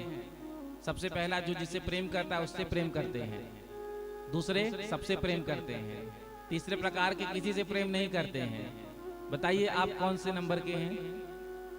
तो भगवान ने कहा, देखो जो जिससे प्रेम करता है उसी से प्रेम करता है, तो वहां प्रेम है नहीं, वहां तो केवल व्यवहार है। और आज संसार में प्रेम समाप्त होता जा रहा है। पहले क्या प्रेम होता था? कोई जाता था कहीं, 1 दिन के लिए भी जाता था तो 2, 4, 5 दिन के बाद वापस आता था। पहले वो प्रेम का बल था, रोक लेते थे। अब तो केवल संसार में फॉर्मेलिटी रह गई है, व्यवहार। तो जो जिससे प्रेम करते हैं उसी से प्रेम करते हैं, तो वो प्रेम है नहीं, वो तो केवल व्यवहार है। आज संसार में केवल व्यवहार ही शेष रह गया है। हमने पड़ोसी के यहाँ 5 लड्डू भेजा, घर में शादी है तो निमंत्रण पत्र के साथ होता है ना, बॉक्स भेजते हैं, तो 5 लड्डू भेजा। तो जब पड़ोसी के यहाँ शादी होगा तो उनके यहाँ से भी 5 लड्डू ही आएगा। यदि गलती से हमने एक फूटा लड्डू भेज दिया तो वहां से भी फूटा लड्डू ही आएगा। प्रेम से कहो श्री राधे। तो संसार में केवल व्यवहार है। दूसरे प्रकार के जो सबसे प्रेम करते हैं वो होते हैं माता पिता और गुरुजन। बच्चे माता पिता से प्रेम करें या ना करें, लेकिन माता पिता के हृदय में तो हमेशा उनके लिए प्रेम रहता ही है। शिष्य के हृदय में भाव हो ना हो गुरुदेव के लिए, लेकिन गुरुदेव के हृदय में शिष्य के लिए तो हमेशा कल्याण की भावना ही होती है। तीसरे प्रकार के जो किसी से प्रेम नहीं करते, उनके 4 प्रकार होते हैं। सबसे पहला आत्माराम, दूसरा पूर्ण काम, तीसरा अकृतज्ञ, चौथा गुरुद्रोही। आत्माराम उसे कहते हैं जो अपनी आत्मा में रमण करते हैं। साधु संत महापुरुष, उन्हें संसार से कोई लेना देना नहीं होता, अपने मस्ती में मस्त रहते हैं। दूसरे पूर्ण काम, जिनकी कामनाएं पूर्ण हो चुकी है, वो भी किसी से मतलब नहीं रखते हैं। तीसरे अकृतज्ञ, जो किए गए उपकार को नहीं मानते हैं। जैसे ही चुनाव का समय आता है, दरवाजे पर हाथ जोड़ करके पहुंच जाते हैं, माता जी, बाबूजी, अपना आशीर्वादी रूपी वोट मुझको ही देना, 5 साल तक आपकी सेवा करूंगा। 5 साल तक आपने अपना आशीर्वाद रूपी वोट दे दिया। अब जीत करके तो आ गए, कभी मिलने के लिए चले जाओ, कार्यालय में बैठे भी होंगे तो कहलवा देंगे कि नहीं है, बोल देना। तो ऐसे अकृतज्ञ लोग जो किए गए उपकार को नहीं मानते। जब चुनाव का समय आता है आप तो देखते ही होंगे, हाँ, नेता नहीं बेटा है, कैसे कैसे स्लोगन भाषण आप। लेकिन कब तक? जब तक चुनाव प्रचार खत्म नहीं हुआ। जैसे ही चुनाव प्रचार खत्म होता है तो वो सेवा का भाव चला जाता है। और 5 साल तक तो आप भूल ही जाओ, फिर जब चुनाव का समय आता है तो फिर माता जी बाबूजी ध्यान रखना, आशीर्वादी रूपी मुझे ही देना। अब एक बार आपने गलती कर दी, दोबारा थोड़ी करेंगे। तो ऐसे ही जनप्रतिनिधि को भी जो है सम्मान की दृष्टि से देखना चाहिए। जिन्होंने हमको भेजा असेंबली में, लोकसभा में, विधानसभा में, जिनके वोट से हम जीत करके आए, तो उन जनता का भी सम्मान करना चाहिए। क्यों भाई, जनता जनार्दन है। जनता जिसको चाहे बिठा दे सिंहासन पर, जनता जिसको चाहे उखाड़ के फेंक दे। माताएं तो बनाती हैं आजकल। हाँ, सरकार प्रेम से कहो श्री राधे। जनधन क्या महतारी बंधन आ रहा है ना, बस माताओं को अपनी ओर कर लो तो फिर माताएं तो अपने पति से कह कर वोट दिलवा ही देती हैं। तो हमारा भी कर्तव्य है, जिन जनता ने हमको चुना है तो उनके कार्यों के अनुरूप उनकी जो भावना है उसका सम्मान करें, उनके भी हम काम आए। चौथा कृतज्ञ, जो उपकार करते हैं उसी से द्रोह करते हैं। 99 काम हमने किसी का बना दिया, लेकिन 100वां काम नहीं बना पाए, कर नहीं पाए। होता है कभी कभी बाय मिस्टेक, नहीं हो पाता है, सोई बुरा मान जाते हैं। देखो 99 उपकारों को भूल गया, बस उस बात को लेकर के द्रोह करने लगते हैं, बदला लेने की भावना, अब तो मैं देख लूंगा। तो गोपियों ने पूछा आप कौन से नंबर के हैं? भगवान ने कहा हाथ जोड़ करके मैं तुम्हारा जन्म जन्म का ऋणिया हूँ, तुमने अपने प्रेम से मुझे आज बांध लिया। तो जब आप हमारे प्रेम में बंधे हुए हैं, हमारे प्रेम के ऋणिया हैं, तो फिर इतना परेशान आपने हमको क्यों किया? भगवान ने कहा बिना विप्रलंब के, बिना योग के संयोग पुष्ट नहीं होता है। सूर्य की महिमा कब पता चलती है? जब अंधकार रात्रि आती है। यदि अंधकार ही ना हो तो सूर्य की महिमा क्या? उत्तर भारत में देखो जाकर के, वृंदावन धाम आदि में सूर्य भगवान का दर्शन नहीं होता है, ठंड है ना। तो अब जैसे ही सूर्य भगवान का दर्शन हो जाता है तो कितना आनंद आता है। तो जब अंधकार आता है तब सूर्य भगवान की महिमा का प्रागट्य होता है। उसी प्रकार से वियोग के बाद संयोग पुष्ट होता है। भगवान प्रसन्न हो गए और गोपियों के साथ किया महाराज। एक एक गोपी एक एक कृष्ण, दो दो गोपी एक एक कृष्ण, चार चार गोपी एक एक कृष्ण, और ऐसे ही रास मंडल का निर्माण किया। आइए हम सब भी रास में सम्मिलित हो, प्रेम से कहो श्री राधे। अब रास करके सीधे हम द्वारिका की ओर जाएंगे। प्रेम से कहो श्री राधे।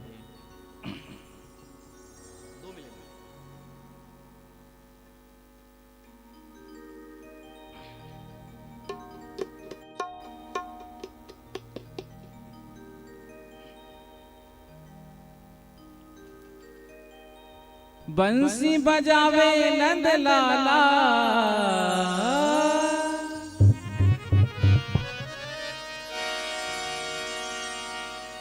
बंसी बजावे नंद लाला, गोपाला मेरो पहने बोलन की माला, गोपाला मेरो पहने बोलन की, गोपाला मेरो पहने बोलन की माला, गोपाला मेरो पहने बोलन की माला। बंसी बजावे नंद लाला हो, बंसी बजावे नंद लाला हो, बंसी बजावे नंद लाला हो, बंसी बजावे नंद लाला, गोपाला मेरो पहने बोलन की माला, गोपाला मेरो पहने बोलन की माला, गोपाला मेरो पहने बोलन की माला, गोपाला मेरो पहने बोलन की माला। मेरा नंद लाला मेरा गोपाला, मेरा नंद लाला मेरा गोपाला, मेरा नंद लाला मेरा गोपाला, मेरा नंद गाइए मेरा गोपाला। हो बंसी बजावे नंद लाला हो, बंसी बजावे नंद लाला हो, बंसी बजावे नंद लाला, गोपाला मेरो पहने बोलन की माला,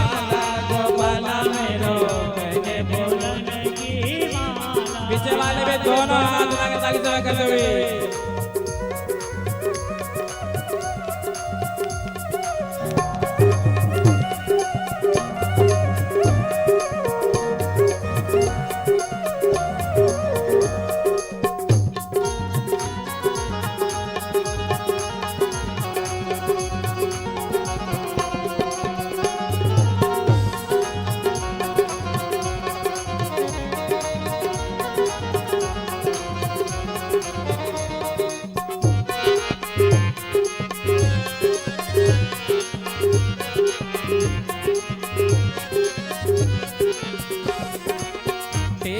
लकुट है टेढ़ा मुकुट है, टेढ़ी लकुट है टेढ़ा मुकुट है, टेढ़ी लकुट है टेढ़ा मुकुट है, टेढ़ी लकुट है टेढ़ा मुकुट है, लकुट है टेढ़ी मुकुट है टेढ़ा, लकुट है टेढ़ी मुकुट है टेढ़ा, लकुट है टेढ़ी मुकुट है टेढ़ा, लकुट है टेढ़ी मुकुट है टेढ़ा, ओ टेढ़ी लकुट है टेढ़ा मुकुट है, टेढ़ी लकुट है टेढ़ी मुकुट है, टेढ़ा खड़ा है कमली वाला, टेढ़ा खड़ा है कमली वाला, टेढ़ा खड़ा है कमली वाला, गोपाला मेरो मैंने बोलने के माला,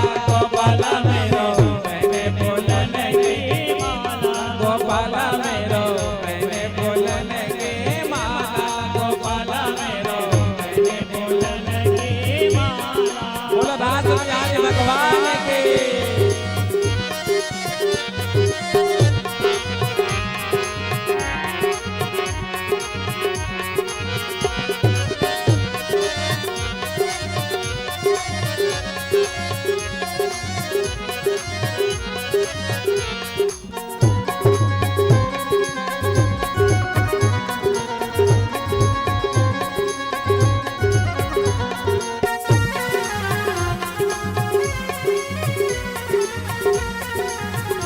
दोनों हाथ उठाकर झूमते हुए कदम के नीचे अखियन मीचे, कदम के नीचे अखियन नीचे, कदम के नीचे अखियन मीचे, कदम के नीचे अखियन नीचे, कदम के नीचे हो अखियन नीचे, कदम के नीचे हो अखियन नीचे, कदम के नीचे ओ अखियन नीचे, कदम के नीचे अखियन नीचे, कदम के नीचे अखियन नीचे, कदम के नीचे अखियन नीचे, मुस्काए मेरो लाला हो, मुस्काए मेरो लाला हो, मुस्काए मेरो लाला, गोपाला मेरो मैंने बोलने के माला, गोपाला मेरो मैंने बोलने के माला, गोपाला मेरो मैंने बोलने के माला, गोपाला मेरो मैंने बोलने की माला, कर मुरली और लकुटी घूंघर वाले बाल, ऐसे नहीं दोनों हाथ लगाकर रात में सम्मिलित होते हुए कर मुरली और लकुटी घूंघर वाले बाल, ऐसे ही मेरे मन बसो सदा बिहारी लाल, सदा बिहारी लाल, सदा बिहारी लाल, सदा बिहारी लाल, ओ सुन बंसी धुन आई वृंदावन, सुन बंसी धुन आई वृंदावन, सुन बंसी धुन आई वृंदावन, सुन बंसी धुन आई वृंदावन, ओ सुन बंसी धुन आई वृंदावन, ओ सुन बंसी धुन आई वृंदावन, ओ सुन बंसी धुन आई वृंदावन, ओ सुन बंसी धुन आई वृंदावन, ओ सुन बंसी धुन आई वृंदावन।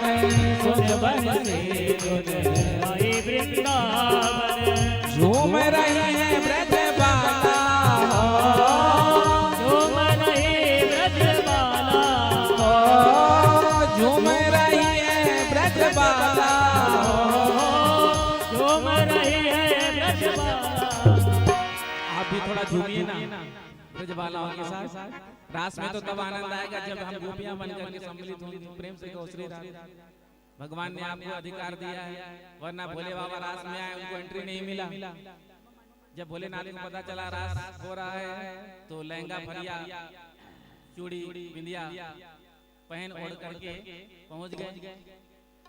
अब रास में तो गोपियों का ही प्रवेश, तो भगवान भोलेनाथ पहुंच गए। सोचा कि चलो मैं भी एक चुनरी ओढ़ लूंगा, पता नहीं चलेगा, गोपी बन जाऊंगा। अब रास लीला गोपियों के साथ नृत्य कर रहे हैं। इतने में ही भगवान ने सोचा रास तो हो रहा है, क्यों ना थोड़ा परिहास हो जाए। भगवान ने कहा देखो इतना देर हो गया हमको गोपियों के साथ नृत्य करते करते, लेकिन अभी तक हमने एको गोपी के मोड़ों को ना देखा, चेहरा नहीं देखा किसी गोपी का। तो अब हम सब गोपियों का चेहरा देख रहे हैं। अब सब गोपियां रुक गई। तो पहले नंबर पर भोले बाबा ही थे। भोलेनाथ ने सोचा आज तो पोल पट्टी सारी खुल गई। यदि आखिरी में होते तो इतनी सारी गोपियां भगवान कब तक किसका मुख देखते। लेकिन पहले नंबर पर ही भोलेनाथ। तो इतने में भोलेनाथ ने सोचा क्यों ना मैं घूम करके पीछे से आखिरी पे चले जाऊं। तो भोलेनाथ वहां से भागे। जैसे ही भगवान ने भोलेनाथ को भागते हुए देखा तो भगवान ने कहा मैं पीछे किसी गोपी का मुख देखूंगा, सबसे पहले मैं इस चंचल गोपी का मुख देखूंगा। और भगवान ने जाकर के पकड़ लिया। जैसे ही घूंघट उठाया सोई गोपेश्वर नाथ भोलेनाथ गोपी के रूप में आए। तो भगवान भोलेनाथ भी आए थे रास रचाने के लिए, रास में सम्मिलित होने के लिए। तो हम सभी दोनों हाथ उठा करके महाराज में सम्मिलित। सुन बंसी धुन आई वृंदावन, सुन बंसी धुन आई सुन बंसी धुन आई वृंदावन, सुन बंसी धुन आई वृंदावन।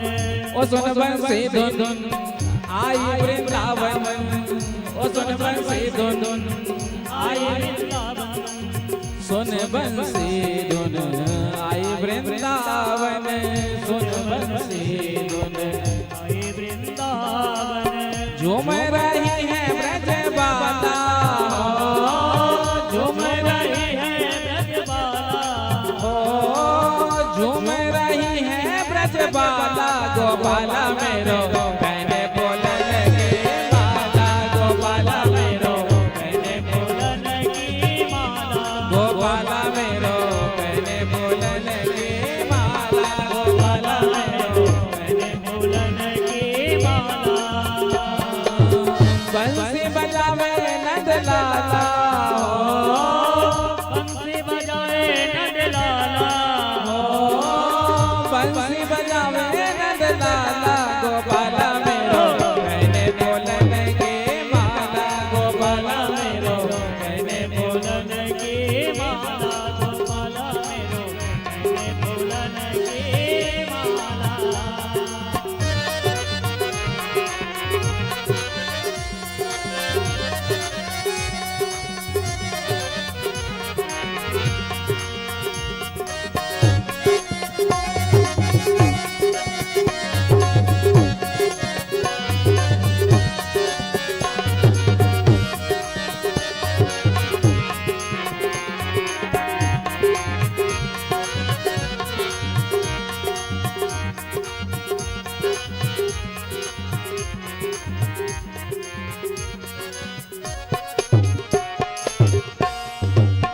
बंसी बजावे नंद लाला, हो बंसी बजावे नंद लाला, हो बंसी बजावे नंद लाला,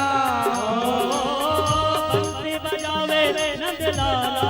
गोपाला मेरो कहने बोलन की माला, गोपाला मेरो कहने बोलन की माला, गोपाला मेरो कहने बोलन की माला, गोपाला मेरो कहने बोलन की माला।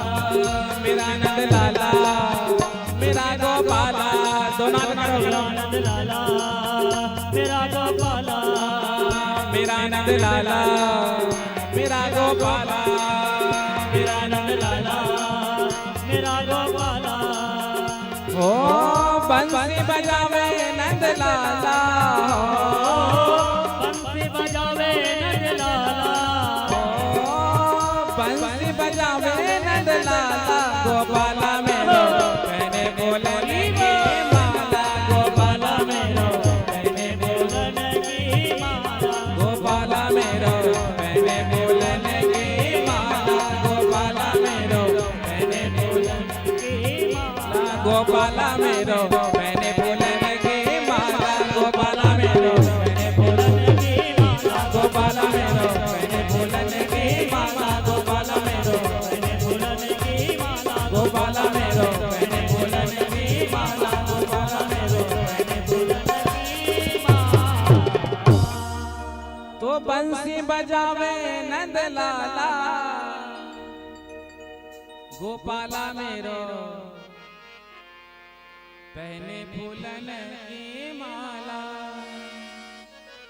गोपाला मेरो पहने फूलन की माला बोल राज बिहारी भगवान की जय हो प्रेम से कहो श्री राधे श्री राधे सुंदर रास का प्रसंग वर्णन किया और फलश्रुति का वर्णन करके कहते हैं जो इस रास लीला की कथा का श्रवण करते हैं तो उनके हृदय का काम रोग नष्ट होता है। प्रेम से कहो श्री राधे जोर से कह दो राधे राधे राधे राधे हे राधे राधे राधे राधे राधे देखो विवाह उत्सव का माहौल जैसा लग नहीं रहा है जयकारा में। हाँ विवाह उत्सव में तो माहौल अलग से ही नजर आ जाता है। राधे राधे राधे राधे राधे राधे श्री सुखदेव जी महाराज कहते हैं एक बार भगवान श्री कृष्ण सभी ब्रजवासियों को लेकर के अंबिका वन में आए और अंबिका वन में आकर के भगवान भोलेनाथ और माता पार्वती जी का पूजन किया, संतों को भोजन कराया, दक्षिणा दिया। रात्रि हो गया तो अंबिका वन में सभी ब्रजवासी सो गए। रात्रि में अजगर आया और नंद बाबा के पैर को पकड़ लिया। अजगर ने जब नंद बाबा के पैर को पकड़ा सोई नंद बाबा ने चिल्लाया। भगवान श्री कृष्ण आए हैं और आकर के जैसे ही अजगर का स्पर्श किया तो आज उसने अजगर योनि छोड़ दिया और भगवान के पार्षद के रूप में प्रकट हो गया। भगवान ने पूछा कि तुम कौन हो? तो कहा मैं विद्याधर नाम का गंधर्व हूं। पूर्व जन्म में एक कुरूप ऋषि को देख करके मैंने उनका अपमान कर दिया, उन्होंने मुझे शाप दे दिया था। आपने आज शाप से मेरा उद्धार किया। आगे शंखचूड़ नाम के दैत्य का प्रभु ने उद्धार किया। इसके मस्तक पर मणि था, उसे बलराम जी को दिया। भगवान जब गोचारण करने के लिए जाते हैं तो पीछे से गोपियां प्रभु के ही लीलाओं का चिंतन करती है, आपस में एक दूसरे से वार्तालाप करती हुई। यहाँ पर गोपियों ने युगल गीत गाया। प्रातः काल जब गौचारण के लिए भगवान जाते हैं तो गोपियां आकर के घर के बाहर खड़ी हो जाती हैं, प्रभु का दर्शन होगा। फिर वापस अंदर नहीं जाती हैं, संध्या तक इंतजार करती है कब कन्हैया वापस आए, कब हमको दर्शन हो। नारद जी ने आकर कंस से पूछा, क्यों तेरे काल का क्या हुआ? कहा गुरुजी 6 को तो मैंने नष्ट कर दिया, समाप्त कर दिया, 7वां अपने आप नष्ट हो गया और 8वां के लिए मैंने जगह जगह अपने अनुचरों को भेजा, समाप्त हो गया होगा। नारद जी ने कहा तेरा काल अभी समाप्त नहीं हुआ है, तेरा काल अभी भी सुरक्षित है।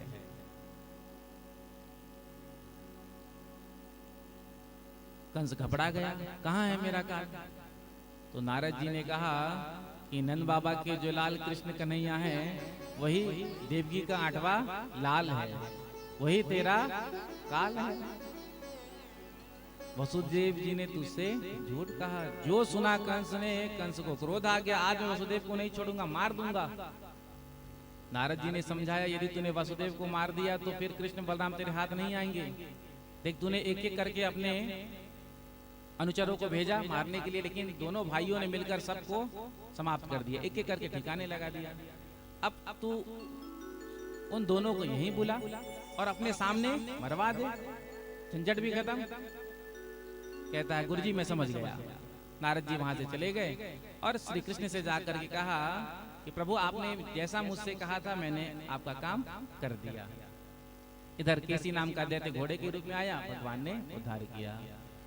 ग्वाला के रूप में व्योमासुर आया था, भगवान ने इसका भी उद्धार किया। कंस ने आज अक्रूर जी को बुलाया और अक्रूर जी से कहा कि आप जाओ, जाकर के वृंदावन से कृष्ण और बलराम को लेकर के आओ। नंद बाबा से कहना कि कंस धनुष यज्ञ का आयोजन कर रहा है और कंस ने आपको निमंत्रण भेजा है। तो प्रातःकाल रथ पर बैठ करके अक्रूर जी निकले हैं और जैसे ही रथ पर बैठ के निकले हैं, आज अक्रूर जी अपने भाग्य की सराहना करते हैं कि मैं भगवान का दर्शन करने के लिए आज जा रहा हूँ। सुबह के निकले, शाम के समय पहुंचे हैं वृंदावन में। प्रभु गौ सेवा करके निकल रहे थे, जो देखा अक्रूर जी को चरणों में प्रणाम किया, चाचा जी प्रणाम। अक्रूर जी ने दोनों भाइयों को हृदय से लगाया। प्रभु ने अक्रूर जी को लेकर के आज आए हैं और आकर के अपने महल में बैठने के लिए स्थान दिया। नंद बाबा से कहा कि आज चाचा जी आए हैं। नंद बाबा ने स्वागत किया, बड़े दिनों के बाद आप आए, आज कैसे याद आ गई आपको? तो अक्रूर जी ने कहा कि कंस ने आपको निमंत्रण भेजा है। किस बात का निमंत्रण? धनुष यज्ञ का। तो नंद बाबा ने रात्रि में घोषणा करवा दी, जो भी मथुरा का मेला देखना चाहें वो प्रातःकाल नंद भवन के आंगन में आकर के इकट्ठा है जाएं। जो गोपियों के कान में पड़ा कि प्रातःकाल श्री कृष्ण बलराम मथुरा चले जाएंगे, सभी गोपियां आपस में एकत्रित हुई हैं। एक गोपी कहती है दूसरे से, तूने सुना प्रातःकाल कृष्ण बलराम मथुरा चले जाएंगे? दूसरी गोपी ने कहा मैंने तो सुना है मथुरा बहुत सुंदर है, शहर है, सिटी, यदि उनका मन वहीं लग गया तो वापस नहीं आएंगे, तो उनके बिना हम कैसे रहेंगे? तीसरी गोपी कहती है देख मैं जाने नहीं दूंगी, चाहे जो हो जाए।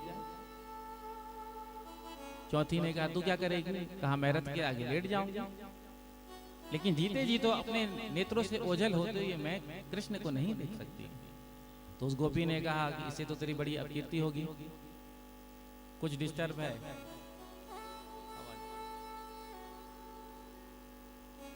प्रेम से कहो श्री राधे,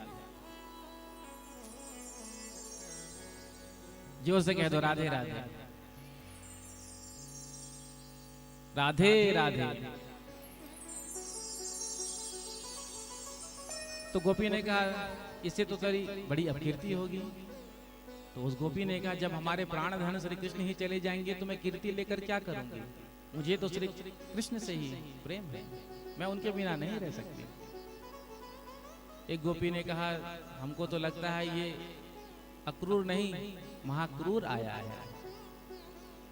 क्रूर उसे कहते हैं जिसे प्राण लेने में तनिक भी संकोच ना हो, किसी के भी प्राणों को ऐसे भी कैसे भी दे देते हैं। होता है ना, विधर्मी लोग होते हैं काट देते हैं गला, दया धर्म नहीं होता है, दर्द नहीं होता। और हम सब हिंदू होते हैं, यदि चींटी भी चरण के नीचे आ जाए तो पछतावा करते रहते हैं, अरे आज चींटी मर गई, दया भाव होता है। तो क्रूर उसे कहते हैं जिसे किसी के प्राणों लेने में तनिक भी संकोच ना हो। और महाक्रूर उसे कहते हैं जो प्राण तो नहीं लेता है, जीते जी व्यक्ति की मानो दोनों नेत्र को निकाल लेता है जिंदे में। तो आज ये महाक्रूर आया है हमसे हमारे दो नेत्रों को छीनने के लिए। ब्रज के दो नेत्र हैं कृष्ण और बलराम। एक गोपी आज विधाता को कोसती हैं, ये विधाता दो प्रेमियों का मिलन ही क्यों कराता है? यदि वियोग ही कराना था तो फिर संयोग क्यों कराया? अहो विधातस तब क्वचित न दया संयोज्य मैत्र्या प्रणयेन देहिना तांस्या कृतार्थम व्युनं च पार्थकम विक्रीडितं तेर्भक्षितं यतः। ये विधाता भी बड़ा क्रूर है। अहो विधाता तब क्वचित न दया, उसके अंदर भी दया नहीं है। यदि दो प्रेमियों का वियोग ही कराना था तो संयोग क्यों कराया? अरे जिन श्री कृष्ण का दर्शन करने में जब पलक गिर जाता था तो गोपियां ब्रह्मा जी को गालियां देती थी। मूर्ख ब्रह्मा ने पलक क्यों बनाया? पलक गिरने तक का समय श्री कृष्ण दर्शन के वियोग में गोपियां सहन नहीं कर पाती। तो आज वही श्री कृष्ण गोपियों को छोड़ करके जा रहे हैं, तो गोपियां विधाता को गालियां देती हैं।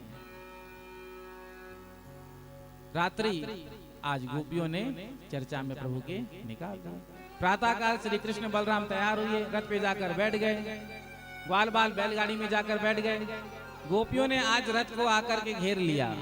भगवान ने कहा देखो गोपियों, मैं आज जा रहा हूं, कल यज्ञ का दर्शन करूंगा और परसों आ जाऊंगा। लेकिन गोपियों ने कहा नहीं, आप हमें छोड़ करके नहीं जा सकते हैं। भगवान ने कहा मैं परसों आ जाऊंगा।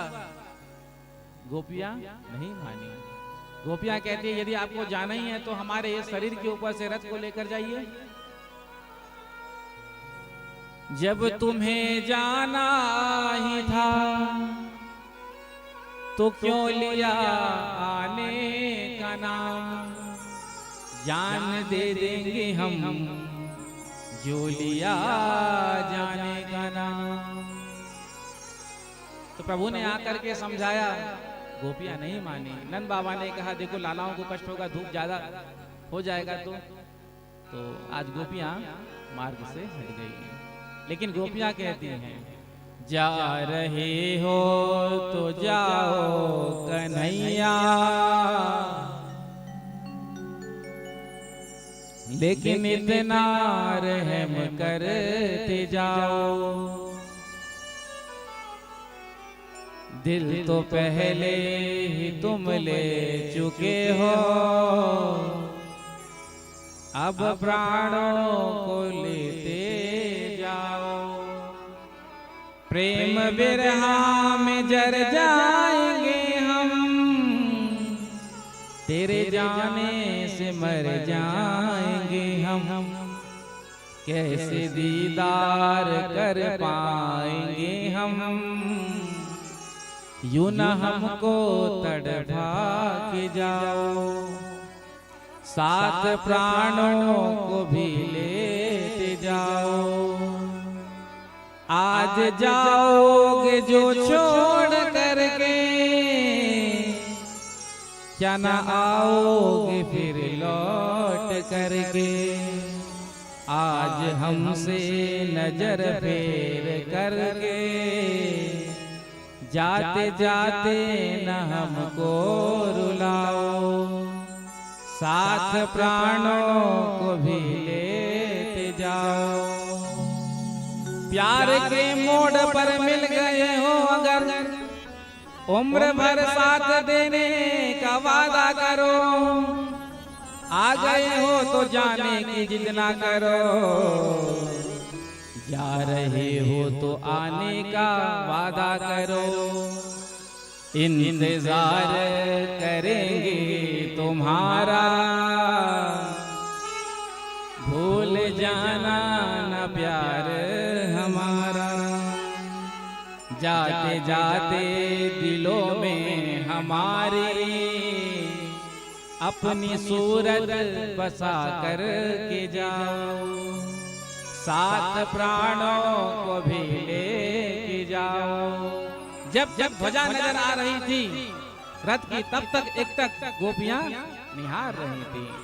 जब वो ध्वजा भी दिखना बंद हो गया तो आज रोती हुई बिलखती हुई गोपियां अपने अपने घर में आई हैं। इधर प्रभु ने अक्रूर जी से कहा कितना समय हमको और लगेगा मथुरा पहुंचने में? तो अक्रूर जी ने कहा थोड़ा ही समय में हम पहुंच जाएंगे। अक्रूर जी ने निवेदन किया प्रभु के चरणों में प्रणाम करके, प्रभु यदि आपकी आज्ञा हो तो हम यमुना जी में स्नान कर लें। प्रभु ने कहा कर लो। तो जैसे ही अक्रूर जी ने डुबकी यमुना जी में लगाई तो यमुना जी के हृदय में भगवान श्री कृष्ण का दर्शन किया। जो झांकी बाहर बैठी है यमुना के तट पर, वही यमुना जी के अंदर नजर आया। बाहर निकलकर देखा, बाहर भी भगवान। अक्रूर जी समझ गए कि ये साक्षात नारायण है। तो आज भगवान को लेकर के अक्रूर जी आए हैं और विश्राम घाट में विश्राम कराया। इधर कन्हैया ने नंद बाबा से कहा, बाबा बाबा हम तो मथुरा का दर्शन करने जा रहे हैं। नंद बाबा ने कहा, बेटा ये अपना वृंदावन नहीं है, राजा कंस की नगरी है। मना कर दिया, क्योंकि कन्हैया तो बहुत चंचल है ना जाने कब किससे लड़ भिड़ बैठे। बलराम जी ने आकर के कहा, बाबा यदि आपकी आज्ञा हो तो मैं कन्हैया को मथुरा का दर्शन करा के ले आऊं। तो नंद बाबा ने हाँ कह दिया, ठीक है। तो पे तो मुझे भरोसा है, लेकिन यहाँ पे मुझे तनिक भी भरोसा नहीं है। आज बलराम जी कन्हैया को लेकर के मथुरा दर्शन कराने जा रहे थे, इतने में ही पीछे से ग्वाल वालों ने कहा, अरे लाला हमने तेरा का बिगाड़ा, हम तो यहाँ घूमने फिरने आए हैं, मेला देखने के ताई आए हैं, हम ले चल, हम घूम लेंगे। तो कन्हैया ने कहा चलो। तो आज श्री कृष्ण बलराम मथुरा में प्रवेश कर रहे हैं, और जैसे ही प्रभु ने मथुरा में प्रवेश किया, मथुरा के नर नारियों ने भगवान का दर्शन किया तो देखते ही रह गए। जो देवियां कभी घर से बाहर नहीं निकल पाती थीं, वो भी बाहर निकल करके दर्शन कर रही हैं, और जो घर से बाहर नहीं निकल पाई वो झरोके से कन्हैया का दर्शन कर रही हैं। दोनों भैया जा रहे हैं और गोपियां आपस में कहती हैं, मथुरा की नारियां कहती है, देखो देखो ये वही हैं जिन्होंने पूतना को मारा, जिन्होंने गिरिराज को उठाया। कन्हैया ने बलराम जी से कहा, लाओ भैया यहाँ तो हमारे चर्चे पहले से ही पहुंच चुके हैं। तो जो गोपी भगवान की प्रशंसा करती, भगवान उसकी ओर देखते। जो एक निगाह उठा करके कन्हैया ने देख लिया, सोई दीवानी हो गई, सोई पागल हो गई।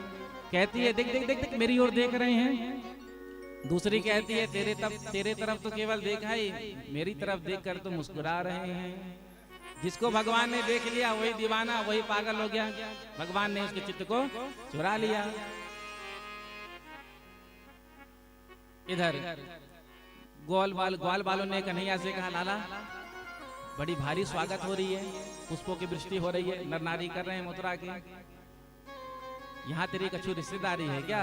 कन्हैया ने कहा, तुमको पता नहीं, मथुरा के जो राजा कंस है ना, वो हमारे खास मामा है। अब मामा का भांजा पहली बार आएगा तो क्या स्वागत नहीं होगा?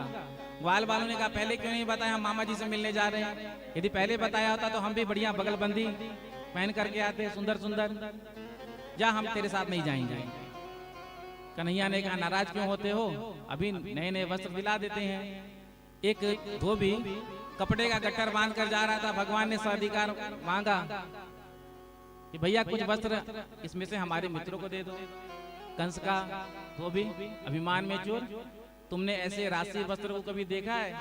वन में रहने वाले जंगली लोग, नदी पोखरा का पानी पीने वाले, ये महाराज कंस के वस्त्र हैं, तुम्हारी कैसे हिम्मत इसको मांगने की? जो इतना कहा, सोई भगवान ने एक झापड़ मारा, धड़ सर से अलग हो गया। बाकी जो धोबी थे सब कपड़े का गट्ठर वहीं फेंक करके भाग गए। भगवान ने कहा, जिसको जो अच्छा लगे छांट लो। और जब उस वस्त्र को ग्वाल बाल पहनकर चलने लगे तो रास्ता साफ होने लगे। हाँ, स्वच्छ भारत अभियान। ग्वाल वालों ने कहा, कन्हैया अरे ये वस्त्र तो बड़े अजीब लग रहे हैं, यहाँ में तो हम एक नंबर के भिखमंगा लग रहे हैं। कन्हैया ने कहा, ज्यादा बड़े हो गए तो थोड़ा ऊपर करके पहन लो। अब जब ऊपर करके पहने तो दूर से लगे कि मानो हैंगर में वस्त्र टंगा हो, कपड़ा टंगा हो। दूर से एक दर्जी ने देखा, अरे ये नया फैशन कहाँ से आ गया। आज का फैशन तो आपको पता ही है, फटे वस्त्र पहनते हैं और कहते हैं फैशन है। दर्जी ने देखा, ये नया फैशन कहाँ से आ गया।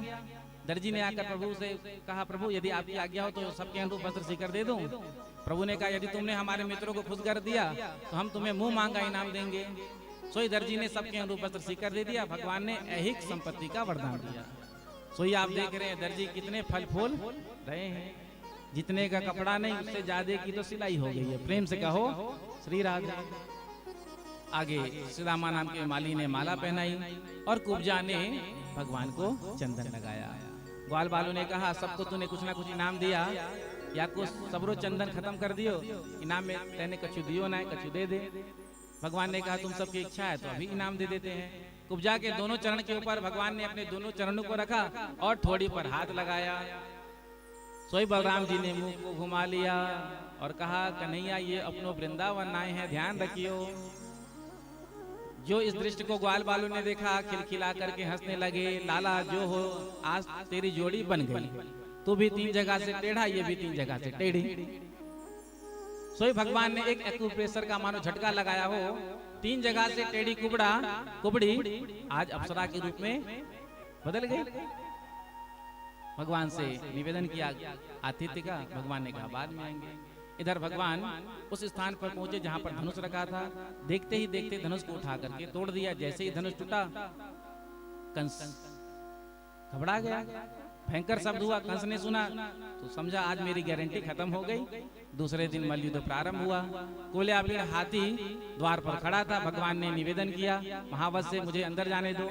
नहीं माना तो भगवान ने कुल्यापीड़ हाथी का उद्धार किया और बलराम जी के साथ प्रवेश किया। चाणूर मुष्टिक का उद्धार किया। जो कंस ने देखा चाणूर मुष्टिक को पिटते हुए मरते हुए पागल हो गया। कहता है कि आज मैं इस कृष्ण को नहीं छोड़ूंगा, बलराम को नहीं छोड़ूंगा। सोई भगवान कृष्ण कूद करके कंस के सिंहासन पर पहुंचे और जाकर कंस के केसों को पकड़ लिया और मंच से नीचे फेंक दिया।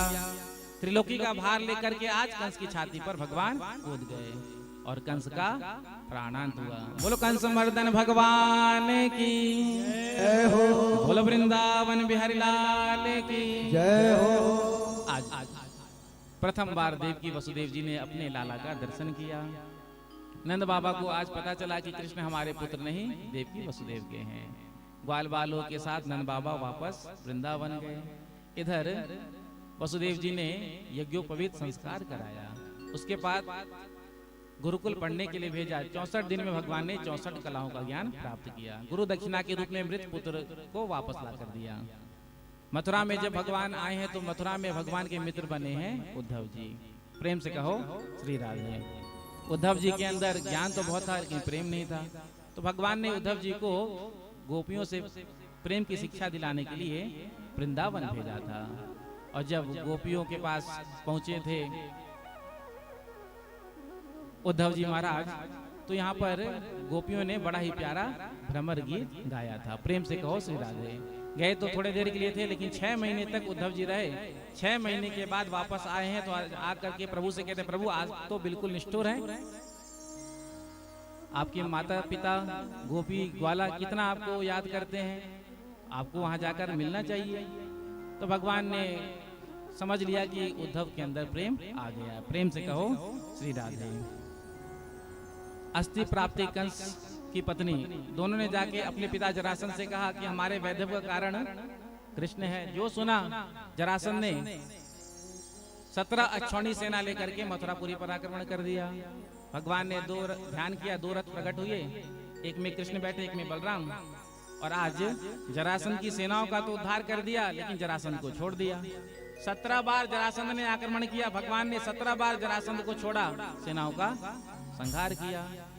तो 18वीं बार जरासंध ने ब्राह्मणों को पाठ में बिठाया और कहा यदि अब की बार मैं हार गया तो तलवार से सबका धड़ अलग कर दूंगा सर से। इधर काल यवन नाम का राक्षस 3 करोड़ म्लेच्छों की सेना को लेकर के भगवान श्री कृष्ण को मारने के लिए आ रहा था। इधर जरासंध ने 18वीं बार आक्रमण किया तो भगवान ने द्वारिकापुरी का निर्माण किया और सोते हुए मथुरा वासियों को शिफ्ट कर दिया। कालीवन को अपने पीछे भगाते हुए भगवान लेकर गए हैं। गुफा में भगवान आड़े में छुप गए। उस गुफा में सो रहे थे महाराज मुचकुंद, अपना पीताम्बर उड़ा दिया था। कालीवन आया, देखा सोते हुए भगवान को तो एक जोर से लात का प्रहार किया। महाराज मुचकुंद उठे हैं, नेत्रों से ज्वाला निकली और ये भस्म हो गया। 18वीं बार जरासंध ने जब आक्रमण किया तो भगवान रण छोड़ करके भागे थे। प्रवसन पर्वत पर भगवान जाकर चढ़ गए थे। जरासंध को लगा कि कृष्ण बलराम इसमें जलकर समाप्त हो गए। परीक्षित ने प्रश्न किया हमने सुना है कि भगवान ने राक्षसी विधि से विवाह किया है। प्रेम से कहो श्री राधे। तो रुक्मणी मंगल प्रसंग का वर्णन किया। राजा सिद्ध भीष्म को नाम विदर्भाधिपति महान, तस्य पंचा भवन पुत्र कन्यका च वरानना। कुंडनपुर के राजा भीष्म, जिनके 5 पुत्र रुक्मी, रुक्मबाहु, रुक्मरथ, रुक्माली, रुक्मकेश, एक कन्या जिनका नाम रुक्मणी। बचपन से ही रुक्मणी जी का प्रेम भगवान श्री कृष्ण से था। प्रेम कैसे हुआ? जब महल में संत आते थे तो भगवान श्री कृष्ण का प्रशंसा करते, खूब वर्णन करते, खूब कथा सुनाते। तो बचपन से ही रुक्मणी जी के हृदय में भगवान श्री कृष्ण के लिए प्रेम प्रकट हो गया। विवाह के योग्य हुई तो पिता ने सोचा कि अपनी कन्या का विवाह हम कृष्ण से करें, लेकिन बेटा रुक्मी ये कृष्ण से विरोध रखता था, मना कर दिया। उस भगोड़े कृष्ण से हम अपनी बहन का विवाह कभी नहीं करेंगे। तो भीष्मक ने कहा ठीक है, जहां तुम्हारी इच्छा, अपनी बहन का विवाह तय कर दो।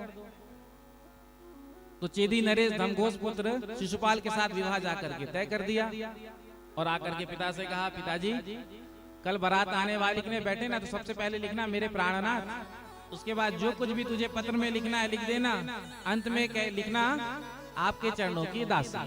प्रेम से कहो श्री राधे। 5 मिनट की कथा और शेष है। प्रेम से कहो श्री राधे। हाँ। तो पति ने कह दिया सबसे पहले लिखना क्या, मेरे प्राणनाथ, जो कुछ लिखना है लिख देना, अंत में लिखना आपके चरणों की दासी। पत्नी ने पीछे से पत्र लिखकर भेजा। पति ने जैसे ही पढ़ा अपने सर से मारा। क्यों मारा? पति क्या बता कर आया था सबसे पहले क्या लिखना, मेरे प्राणनाथ, लेकिन पत्नी ने क्या लिख करके भेजा, मेरे चरणदास, तेरे प्राणों की प्यासी। प्रेम से कहो श्री राधे। इसीलिए तो किसी ने कहा ना, एक जिज्ञासु ने प्रश्न किया, महाराज विवाह के पहले पत्नी जो है चंद्रमुखी की तरह लगती है, शीतलता प्रदान करती है, विवाह के समय सूर्यमुखी बन जाती है, थोड़ा थोड़ा गरमाने लगती है, लेकिन विवाह के 2-4 साल बाद ज्वालामुखी बन जाती है, और ज्वालामुखी जब देखो फूटते ही रहती है। तो जिज्ञासु ने प्रश्न किया, महाराज जब पत्नी ज्वालामुखी बन जाए तो हमको क्या करना चाहिए? तो हमने कहा जब पत्नी ज्वालामुखी बन जाए तो अंतर्मुखी हो जाना चाहिए, वहां से गायब हो जाना चाहिए, नहीं तो ज्वालामुखी की चपेट में आ गए तो कोई नहीं बचेगा। प्रेम से कहो श्री राधे। तो कितना सुंदर रुक्मणी जी पत्र लिखती है। रुक्मणी जी कह रही है, श्रुतवा गुणान भुवन सुंदर शृण्वताम ते निर्विश्य कर्ण विवरैर हरतोंग तापम।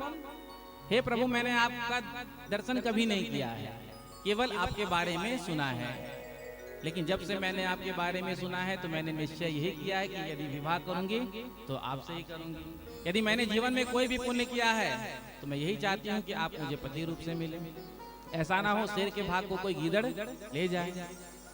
तो हमारे यहाँ कुल परंपरा है, विवाह के पहले कन्या माँ गौरा का पूजन करने के लिए जाती है, तो आप वहीं से आकर के मेरा हरण करके ले जाना। पंडित जी ने पत्र पढ़ करके सुनाया भगवान को और पूछा आपका क्या उत्तर है। भगवान ने सीधे रथ मंगवाया और स्वयं भी बैठे, पंडित जी को बिठाया और कुंडनपुर में पहुंच गए। इधर जैसे ही शिशुपाल को पता चला कि श्री कृष्ण आ गया है कुंडनपुर में, तो धड़कन तेज हो गई। ये टेढ़ी टांग वाला है, कुछ ना कुछ गड़बड़ तो जरूर करेगा। तो जब रुक्मणी जी जा रही थी पूजन करने के लिए माँ गौरा का, तो सैनिकों को साथ में भेज दिया। आज रुक्मणी जी माँ गौरा का पूजन करने के लिए मंदिर में पहुंची है और मंदिर में पहुंच करके पूजन किया और प्रार्थना किया। नमस्ये त्वाम्बिके भीक्ष्णं स्वसंतानयुतां शिवां भूयात् पतिर्मे भगवान कृष्णस्तनु मोदताम्। हे माँ गौरा, आप श्री कृष्ण को मुझे पति रूप से प्रदान करें। खसी माल मूरत मुस्कानी। रुक्मणी जी की गले में आज माला आ गया। रुक्मिणी जी बाहर निकल करके आई और सोचा आए तो जरूर होंगे, लेकिन हर काम चोरी से करने की आदत है ना, तो कहीं चोरी से खड़े होंगे। इधर रुक्मिणी जी बाहर निकल करके जैसे ही अपना घूंघट उठाई तो जो सैनिक रुक्मिणी जी की सुरक्षा में तैनात थे, जब रुक्मिणी जी के सौंदर्य को देखा तो देखते ही रह गए। देखो देखो कितना सुंदर चाल है, दूसरा कहता है देखो कितना सुंदर बाल है, तीसरा कहता है देखो देखो कितना सुंदर हार है। सब रुक्मिणी जी के सौंदर्य में मोहित हो गए। इतने में ही भगवान श्री कृष्ण आए हैं अपना रथ दौड़ाते हुए और आकर के रुक्मिणी जी के हाथ को पकड़ा, अपने रथ में बिठाया और आज रुक्मिणी जी को लेकर के भगवान श्री कृष्ण भागे। ले गयो ले गयो ले गयो। भगवान ने संग बजाया जाने से पहले।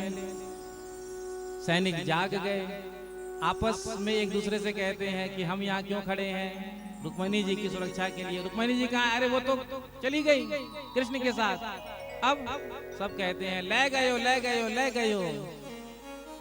सैनिकों ने क्या कहा? अब क्या कहते हैं शिशुपाल, रह गयो रह गयो रह गयो। भगवान श्री कृष्ण रुक्मिणी जी को लेकर के द्वारिका में आए हैं और बड़ा ही सुंदर मंगल महोत्सव मना। आज की कथा यहीं पर विश्राम। कल के कथा प्रसंग में हम सब सुंदर श्री रामा जी का चित्र सुनेंगे और विश्राम पर फूल होली का दर्शन करेंगे। कल कथा का विश्राम है और कहते हैं जो 6 दिन की कथा नहीं सुन पाए, यदि 7वें दिन की कथा सुन लिया तो पूरी कथा सुनने का फल मिलता है। आज नौरंगपुर से कथा सुनने के लिए शीतल शर्मा जी आई हैं। प्रेम से कहो श्री राधे। उड़ीसा से, उड़ीसा में भी हमारी कथा होती है हर साल। बोलो बाल कृष्ण लाल की, श्री वृंदावन बिहारी लाल की, श्रीमद् भागवत महापुराण की। देर न हो जाए कहीं, देर न हो जाए, देर न हो जाए कहीं, देर न हो जाए कहीं, देर न हो जाए, देर न हो जाए कहीं, देर न हो जाए। कब आओगे, कब आओगे, कब आओगे, जिस्म से जान जुदा होगा क्या, तब आओगे। देर ना हो जाए कहीं, देर ना हो जाए, देर ना हो जाए कहीं, देर ना हो जाए। आजा रे मेरे श्याम, मेरा जी घबराए। देर ना हो जाए कहीं, देर ना हो जाए, देर ना हो जाए कहीं, देर ना हो जाए, देर ना हो जाए कहीं, देर ना हो जाए, देर ना हो जाए कहीं, देर ना हो जाए। कब आओगे, कब आओगे, कब आओगे, जिसमें से जान जुदा होगा क्या, तब आओगे। देर ना हो जाए कहीं, देर ना हो जाए, देर ना हो जाए कहीं, देर ना हो जाए।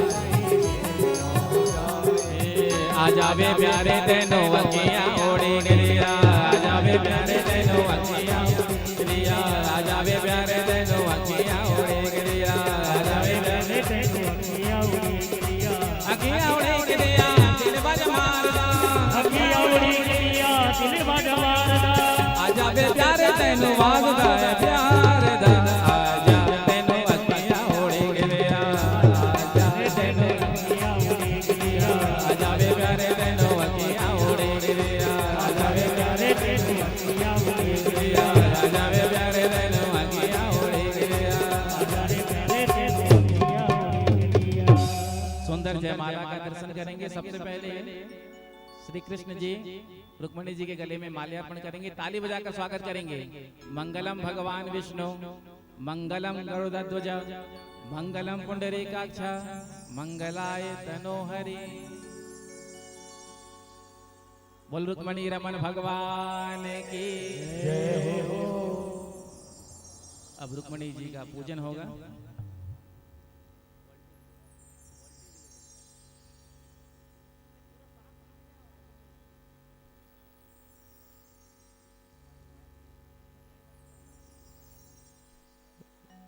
श्री कृष्ण रुक्मिणी जी का पूजन होगा।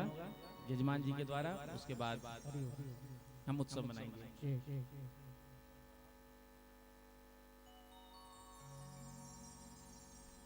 5 मिनट आप धैर्य रखेंगे, उसके बाद हम उत्सव मनाएंगे।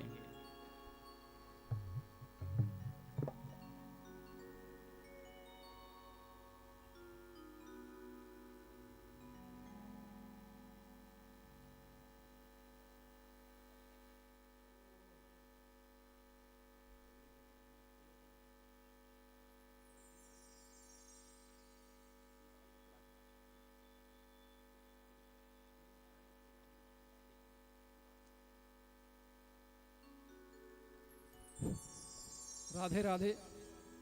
आज के विवाह उत्सव के यजमान हैं श्रीमती लक्ष्मी दैया जी और श्रीमती शोभा रानी ठाकुर जी।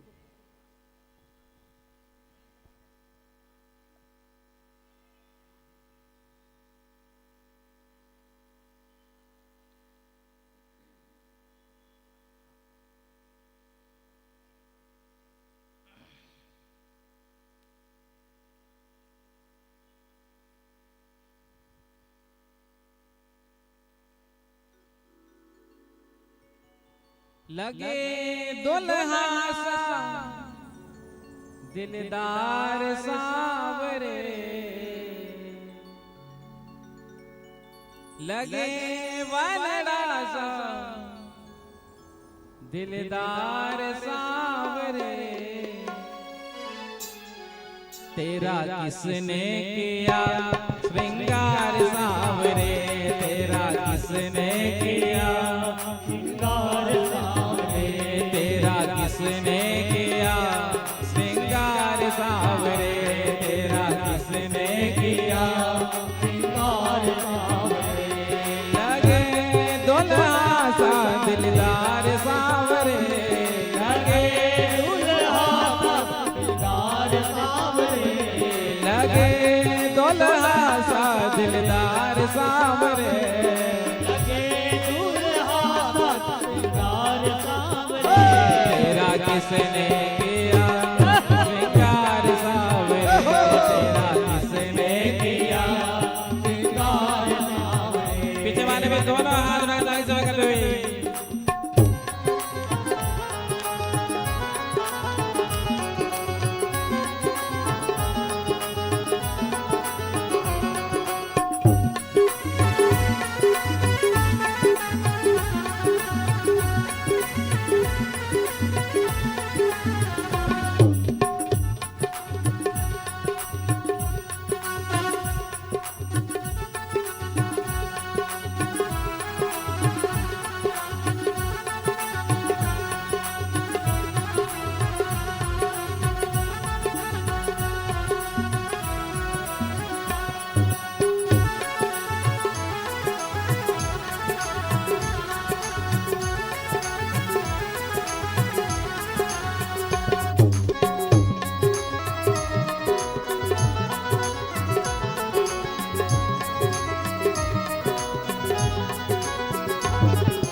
रहे सलामत हाथ सदा वो जिसने तुझे सजाया, रहे सलामत हाथ सदा वो जिसने तुझे सजाया, यूं सजाता रहूं मैं हर बार सावरे, यूं सजाता रहूं मैं हर बार सावरे, तेरा किसने किया श्रृंगार सावरे, तेरा किसने किया श्रृंगार सावरे, लगे दुल्हा सा दिलदार सावरे, लगे दुल्हा सा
कन्हैया बोल कन्हैया कौन सा भजन सुनाओ बोल कन्हैया तुझे मैं कौन सा भजन सुनाऊं बोल कन्हैया कौन सा भजन सुनाओ बोल कन्हैया बोल तुझे मैं कौन सा भजन सुनाऊं ऐसा कोई भजन बता दे मैं नाची तो गाऊं अरे ऐसा कोई वेद बता दे तू नाचे मैं गाऊं ऐसा कोई भजन बता दे तू नाचे मैं गाऊं ऐसा कोई भजन बता दे तू नाचे मैं गाऊं यूं न चाहता रहूं मैं हर बार सांवरे यूं न चाहता रहूं मैं हर बार सांवरे तेरा किसने किया श्रृंगार सांवरे तेरा किसने किया श्रृंगार सांवरे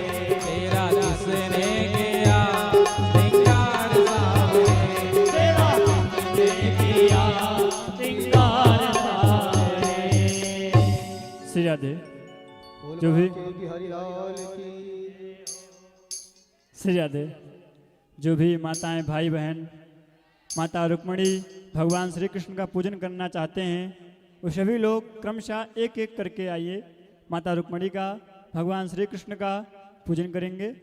आराम से आना है, सभी लोग को एक एक करके आना है, कोई जल्दबाजी नहीं करना है, सब लोग आराम आराम से आएंगे।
बोल मोर मुकुट वंशी वरे की जय हो बोले श्याम प्यारे की जय भैया माइक बनाओ यार। सवरिया तेरे लिए मैंने जोगन वेश बनाया सवरिया तेरे लिए मैंने जोगन वेश बनाया सवरिया तेरे लिए मैंने जोगन वेश बनाया जोगन वेश बनाया जोगन वेश बनाया जोगन वेश बनाया जोगन वेश बनाया सवरिया सवरिया सवरिया तेरे लिए जोगन वेश बनाया सवरिया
मेरे प्यार की शादी है। अरे दूल्हा बने हैं नंदलाल की जोड़ी का जवाब नहीं, दूल्हा बने हैं नंदलाल की जोड़ी का जवाब नहीं, दूल्हा बने हैं नंदलाल की जोड़ी का जवाब नहीं, की जोड़ी का जवाब नहीं, की जोड़ी का जवाब नहीं, हो की जोड़ी का जवाब नहीं, की जोड़ी का जवाब नहीं। अरे दूल्हा बने सरकार, दूल्हा बने सरकार की जोड़ी का जवाब नहीं, दूल्हा बने सरकार की जोड़ी का जवाब नहीं।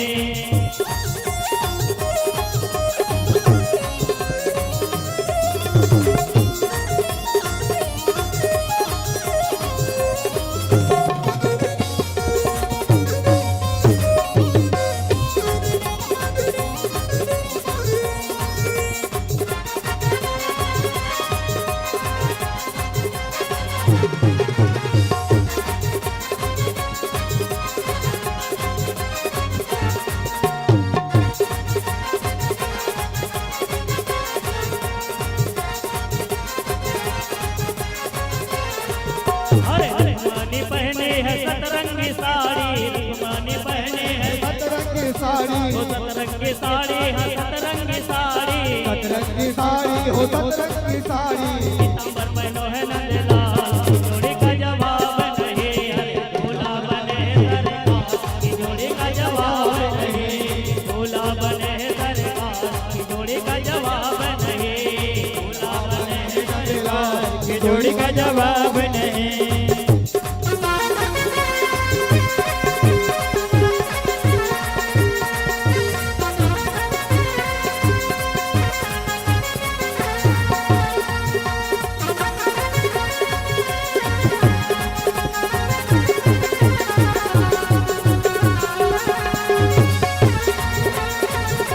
अरे मेरी जान है राधा, तेरे पे कुर्बान मैं राधा, रहना चाहूँगा तुमसे दूर मैं। अरे मेरी जान है राधा, तेरी कुर्बानी है राजा, रहना चाहूँगा तुमसे दूर मैं।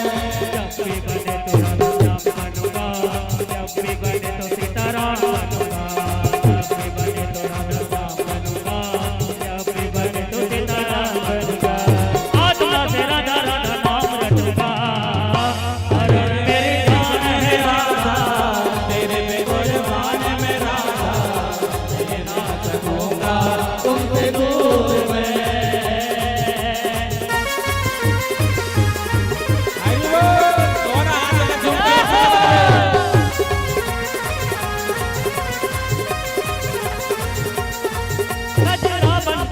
कजरा बनके बस जाओ क्या, तो आजा मेरी नैनन में, कजरा बनके बस जाओ क्या, कि आजा मोरे नैनन में, कजरा बनके आजा मेरे श्याम, तो आजा मोरे नैनन में, तो आजा मोरे नैनन में, ओ बस जाओ नैनन में, तो आजा मोरे नैनन में, ओ बस जाओ मोरे नैनन में। कजरा बनके बस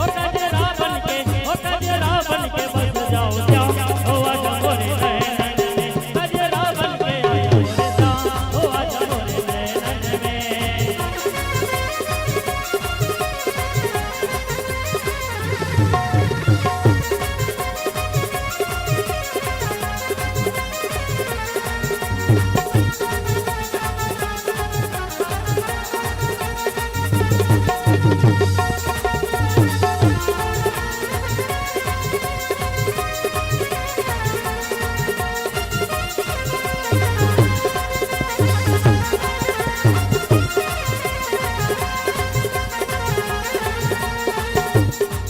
देखो महको तो ऐसे महको के बाहरों को होश आ जाए, जय हो। महको तो ऐसे महको की बाहरों को होश आ जाए। और आज मेरे कन्हैया और रुक्मणी की शादी है, ठुमका लगाते हो तो ऐसे लगाओ कि गाने वाले को जोश आ जाए। तो उठाओ हाथ, जिनके जिनके पास हाथ है एक बार हाथ उठाएंगे, जिनका हाथ ऊपर उनका तकदीर सुपर। जिनका हाथ नीचे वो जिंदगी भर पीछे। तो याद रखना है बिहारी जी के दरबार है, जो करेगा शर्म और उनके फूटेगा करम। हो कजरा बन के बस जाओ श्याम कि आजा मोरे नैनन में, कजरा बन के बस जाओ श्याम ओ आजा मोरे नैनन में, कजरा बन के बस जाओ श्याम कि आजा मोरे नैनन में, कि आजा मोरे नैनन में, कि बस जाओ नैनन में, कि आजा मोरे नैनन में, कि बस जाओ नैनन में, कजरा बन के ओ कजरा बन के बस जाओ श्याम कि आजा मोरे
और कहना हो तुझे देखूं मैं, हो तुझे देखूं मैं आठो याम तो आजा मोरे नैनन में, तुझे देखूं मैं आठो याम हो बस जाओ नैनन में, कजरा बन के बस जाओ श्याम कि आजा मोरे नैनन में।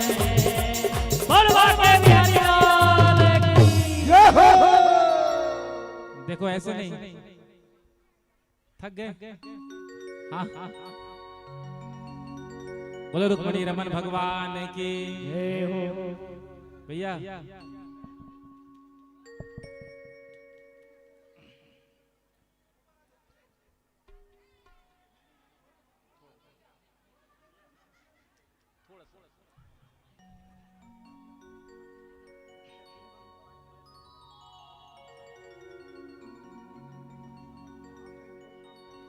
मुकुट सिर मोर का, देखो अंतिम भजन है आज का। जिनको नाचना है नाच लेना, नहीं तो फिर प्रतीक्षा करते रहना। उड़ीसा आ जाना, अगली कथा उड़ीसा में है 2 तारीख से रायगढ़। हाँ उड़ीसा जाना पड़ेगा। मुकुट सिर मोर का मेरे चित चोर का, दो नैना नैना नैना, दो नैना नैना नैना, दो नैना सरकार के कटले है कटार से, दो नैना सरकार के कटले है कटार से, दो नैना सरकार के कटले है कटार से, दो नैना सरकार के कटले है कटार से। मुकुट सिर मोर का, मुकुट सिर मोर का, मेरे चित चोर का, मेरे चित चोर का, दो नैना नैना नैना, दो नैना नैना नैना, दो नैना सरकार के कटले है कटार से, सरकार के कटले है कटार से।